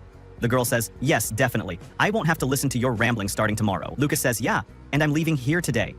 As soon as she hears this, Athanasia feels very sad and says, but where? Where will you go now? Lucas walks out and Athanasia runs after him saying, tell me, where are you going? Lucas says, I don't know, but there is important work I have to go finish. Athanasia asks, when will you be back? Lucas says, I don't know, but maybe I'll return as soon as the work is done. The girl feels upset and says, you idiot, don't you understand I'm worried about you? You are a good friend to me. After saying this, she runs away. Lucas remembers his past, where someone was telling him, I pity you, you don't have a friend and you never will, and it will keep on being like this. Here Lucas laughs and says, a friend. Then we see him finally leave, and Athanasia looks very sad. The scene shifts to the next day, where we see Athanasia finally setting off to Uig province with Felix. They finally arrive and are greeted by a person named Harris. He welcomes Felix, then looks at the princess and says, Princess, why did you come here? You know this isn't a place for playing. The situation here is very dangerous.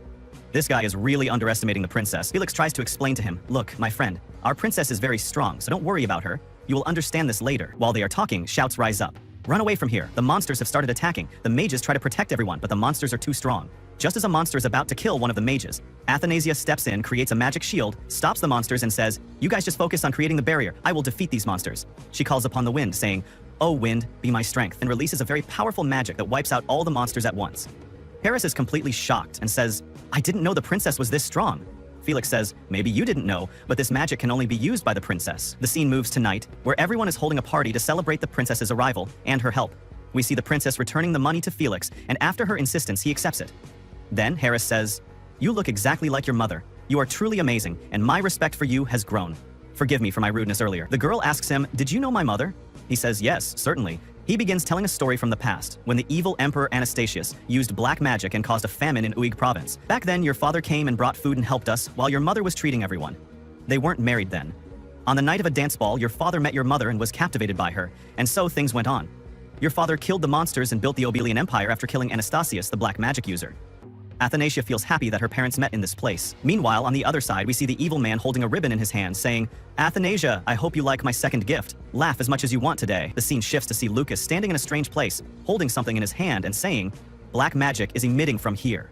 Even though you have died, the power of your black magic is truly immense. And with that, this episode ends here. Tell me in the comments how you found the episode and the explanation. And don't forget to like and subscribe. I'll see you in a new video and a new recap. Until then, take care of yourselves. Goodbye. The episode begins with Athena, waking up to a very loud noise. She asks her maid what is happening today, and the maid tells her that today is the harvest festival, and asks, don't you wish to go out? After that, we see a scene outside where everyone is working hard and decorating the place. Athi feels happy seeing all these preparations. Felix appears and tells her, Your Highness, you are our guest today, pointing toward her father. Athi runs and hugs her father, Claude, tightly. Claude reminds her that she promised him before coming that she would send him a report, a letter, every day. Athi gets nervous, thinking to herself that she forgot to write the letter because of everything that was happening, and she starts apologizing profusely. Then she asks him, what are you doing here? Felix explains that today is the festival and the king has very important work to do, which is performing a ritual at the magical water source. Claude indirectly asks Athi if she wants to accompany him. The king and the princess are introduced to everyone. This time the ritual will be performed by Claude and Athi together. They are given a stalk of wheat/rice to complete the ritual, which Athi takes. The people around them were very happy, praising the presence of the king and the queen, referring to the princess, together, talking about how wonderful the month of August will be. They get into the carriage and leave. At a certain point, the guard informs them that they cannot go any further. and only the king and Athy will continue down the path. The scene shifts to Lucas, who thinks to himself that he didn't expect to return to his tower while tracking black magic. He goes to a mirror to check something and realizes that someone is under the control of a black magic book. He wonders what these people are doing and what Athy is doing there. The scene returns to Athy and Claude near the lake. Ironically, they were talking about Lucas. Claude tells Athy about a great magician in the tower who helped them and saved people many times. Athy imagines that Lucas is this great magician, but thinks that his behavior doesn't suggest that at all, even though in reality, he is that magician. Athy is dazzled by the scene in front of her when they arrive at the magical water source. It is the birthplace of spirits and the source of life, and it was a very beautiful place. Athy says, "This is a sacred place, but I don't know why I feel a pain in my chest." Magic orbs were floating around them, which made Athy happy, but Claude told her not to catch them, explaining that this tree reads human feelings and only responds to pure emotions. Claude begins the ritual, introducing himself as the King of Obelia, and asks Athy to do the same. Athy says, "O sacred spring, I am Athy. I present a gift to you on behalf of us all," and she offers the piece of grain which the tree accepts. Athy is delighted and turns to tell her father, but suddenly dense black magic appears around Athy. Claude and Lucas, who is watching, are terrified. At this moment, Athy was walking on the water, but when the black magic took control, she began to sink, and couldn't come up or breathe, as the water weeds started pulling her down. Claude jumps in to save her, using his magic to allow her to breathe underwater. Claude succeeds in saving Athy, but suddenly the tree branches grow wildly and grab Claude, breaking the magic circle. Claude throws Athy upwards out of the water, while he remains trapped below. Athy wakes up to find Lucas in front of her. She asks him what he is doing there, and he tells her he saw her in trouble.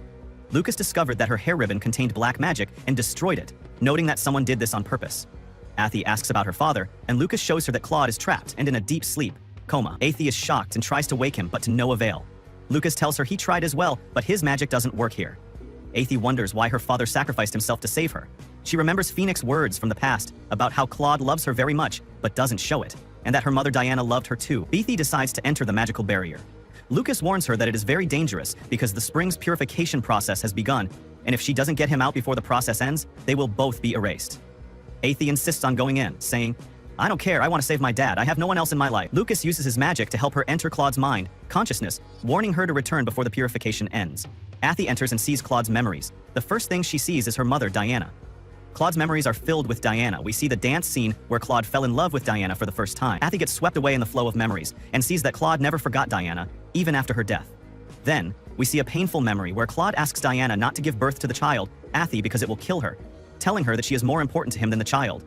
But Diana refuses and chooses to give birth to Athy. We see the scene of Athy's birth and Diana's death, and how Claude was completely broken and began to blame Diana for leaving him alone. Darkness appears around Claude in the memories. Lucas warns Athy to hurry. Athy reaches a door and opens it to find her father sitting there, looking desperate. He asks why she keeps coming into his dreams, and we see black magic in his hand. He says the world without Diana is a nightmare, and he wants to forget everything using black magic. Athy tries to stop him, so he doesn't forget her mother. Everything around them starts to shatter. Claude says life without her is boring, and he doesn't know what to do, and that he should never have listened to his heart. Claude seals himself inside a barrier. Athy screams, "Dad, this isn't you! Listen to me! You must wake up no matter what!" And here the episode ends. Tell me in the comments what you thought of today's episode. Honestly, the anime is amazing, and even if it had 50 episodes instead of 16, I would have happily watched them all.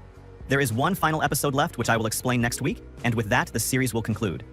Don't forget to like the video and subscribe to the channel. See you in the next video. Goodbye. At the beginning of the episode, we see Claude deep in thought, with negativity having taken complete control over him, leading him to fall into the grasp of nightmare. He becomes so disturbed by it that he tries to end his life and has locked himself in pitch darkness. This is exactly like when we feel extremely distressed, lock ourselves in a room, and enter a sudden state of depression. From the outside, we see Athanasia, whom the narrator calls Stanya, trying to get Claude out, but Claude has drowned in the depths of depression. Therefore, he pays no attention whatsoever to the good things that happened in his life. He is clinging only to the bad things that have happened in his life so far, such as the death of his wife and the idea that had Stanya not come into the world, his wife would still be alive. His wife didn't listen to him, and that is why she isn't alive today, making Claude feel that his life has been destroyed. All these thoughts are swirling in Claude's mind, and he has forgotten the thoughts regarding the beautiful time he spent with Stanya. Because of Stanya, he has someone he can call family. If his wife hadn't given birth to Stanya at that time and had died for some reason, he certainly wouldn't have had anyone left to consider family and would have remained alone all his life. Here we see Stanya using magic, but her magic is very weak, so Stanya's magic cannot reach Claude. Suddenly, Lucas notices that Stanya is also going to drown in the same swamp. Lucas goes to call out to Stanya, but he cannot reach her. Here we see Stanya's own negative emotions coming to her and speaking to her, saying, "Why are you trying to save him? He is your father, but he doesn't even consider you his daughter. You must give up, because you cannot save your father." Stanya asks, "Who are you?" The girl replies, "I am you," meaning, "I am your other copy." All the scenes where Stanya was lonely are shown, such as sitting in her room alone, and people outside not caring about Stanya. Now, Stanya's mind is playing completely against her, meaning your mind will show you what you want. Now, Stanya's mind shows her only negative things, causing Stanya to start getting very upset. It is shown to Stanya that her father comes beside her but doesn't know her and doesn't speak to her, making Stanya sadder and sadder on the inside. Stanya's mind tells her, see, your father doesn't even know you, yet you try hard for him and save his life. Now, Stanya's mind shows her only her father's negatives. It doesn't even show her how Stanya danced with him, or how Stanya's father saved her life. We are also shown a scene where the king, meaning Claude, gave Jeanette the status of his daughter, while no one asks about Stanya. Everyone scolds Stanya because she cannot use magic. They are very jealous of her and say, how can this one be a princess? I think this is the king's biggest mistake. After that, we see that Stanya sees everyone leaving her and walking away. Stanya is in the form of a small child, sitting silently in her room watching everyone leave. Even Stanya's servants don't like her at all. They don't look at her or feed her, saying, it would be better if this girl died. What is she doing alive? She has no magic and no talent, so what is her use? Now, Stanya's mind is fully playing with her, as we see her mind showing her a scene where Stanya made a cake for Jeanette, but as soon as Jeanette ate the cake, she suddenly fell and died. Seeing this, Claude punishes Stanya and says, this cannot be my daughter. This girl put poison in Jeanette's food, so throw her in prison. Here, Stanya keeps saying over and over, no, I didn't put the poison, but no one hears her words. Did you see, friends, how the mind plays its tricks? The mind shows Stanya only her greatest fears. We also see that Stanya has been arrested, meaning she has fallen completely into the web of her mind and cannot get out, which makes her very sad, but she says to herself, I cannot give up. However, her mind gradually takes control of her and she sees herself drifting away from her father.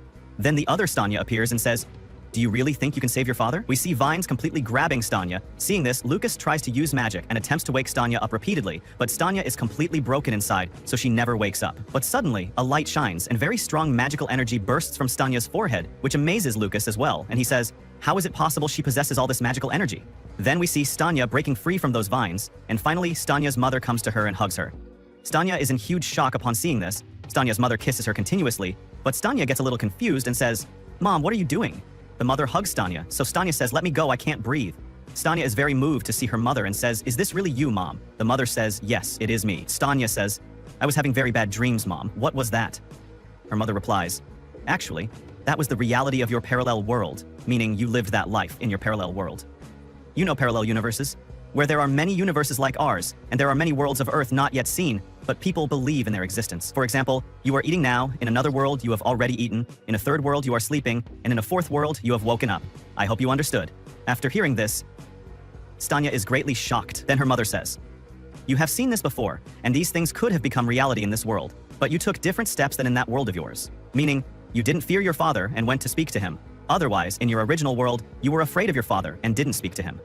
How you are and how you want to be depends on your decisions. Meaning, friends, this is what Stanya's mother wants to say. If you want to become a singer, you can't sit and think, how do I become a singer? Rather, you must take action for it. Your dreams will come true through your decisions, meaning your life will be shaped based on the decisions you make. It is not that everything is pre-written. Nothing is pre-written. You tell me, if you didn't eat today, was that written beforehand? The food came to you and you ate it. Was that written? Did you know what would be cooked tomorrow? Your mother is the one who cooked it, meaning it was written in your mother's life that she would cook this today. Therefore, nothing is pre-written, and you can do what you want. Let us continue now. Stanya says, Mom, you can use magic, why can't I? My magical energy is very weak and I cannot save my father. Stanya's mother says, actually, my daughter, I was the one who sealed your magical energy, so it wouldn't be misused because you were very young at that time and didn't know how to use this energy. But now you have grown up, so I will break the seal, and after that you can use magical energy. Then we see Stanya's mother removing the seal, causing massive magical energy to flow inside Stanya, and she gains the power to fight all the negative things and move forward. Then we see Stanya advancing while fighting all those negative things, and finally, she opens all the doors, frees herself from the vines, and stands there. We see Stanya appearing in the form of an angel, and her power has increased to very high levels. With a single blow, she shatters Claude's wall, meaning the boundaries Claude placed to remain alone were shattered by Stanya, and she entered directly inside. But as soon as Claude sees Stanya, he becomes very emotional and wants to speak with her. But many negative feelings begin to control him even more. However, Stanya defeats them as well. As soon as Stanya reaches Claude, Claude starts remembering all the things and beautiful words, how Stanya called him Papa for the first time, and how they went to dance together. Finally, we see Stanya reaching Claude and taking him with her. Here we see that Claude emerges from the state of depression and ascends with Stanya to the top, meaning he exits the depression mode. Stanya goes directly to Lucas, and Claude arrives there as well. Suddenly a light shines, the scene cuts, and it is shown to us that Stanya is standing in a garden where Lucas is drinking tea and says, I was going to speak with you, but you suddenly fainted. After that, I brought you here. Don't worry, your father is perfectly fine. Suddenly, we see many bubbles emerging from around Stanya. Stanya is shocked to see this and reaches out to touch those bubbles, but we discover that Stanya was actually dreaming and that Lucas was inside her mind speaking to her. Stanya wakes up, and as soon as she wakes, Felix says, "We are very happy that you are still okay and nothing happened to you." Stanya asks, "How is my father?" So Phoenix takes her to her father, and we see that her father is still unconscious. Stanya becomes very sad, but she holds her father's hand and uses magical energy. Phoenix says, "You shouldn't use magical energy," but Stanya doesn't listen to anyone. She uses her energy and wakes Claude up. But the surprise here is that Claude, after waking up, looks at Stanya and asks, "Who are you?" He looks at her with the eyes of a killer. Everyone is shocked upon seeing this. After that, we see Stanya writing a letter saying, "My father has woken up, but his old memories have been completely wiped. He remembers no one but Phoenix and considers me a killer. But it's okay. My father is alive, and that is the important thing to me." On the other hand, we see Lucas walking through the snow to somewhere. Where is he going? I don't know either. You will find out in the next season. This is the first anime series where the ending isn't happy. Meaning, if Stanya had obtained Claude's love, the ending would have been a little happy. But it ended with a surprise, and for this, we have to wait for the second season.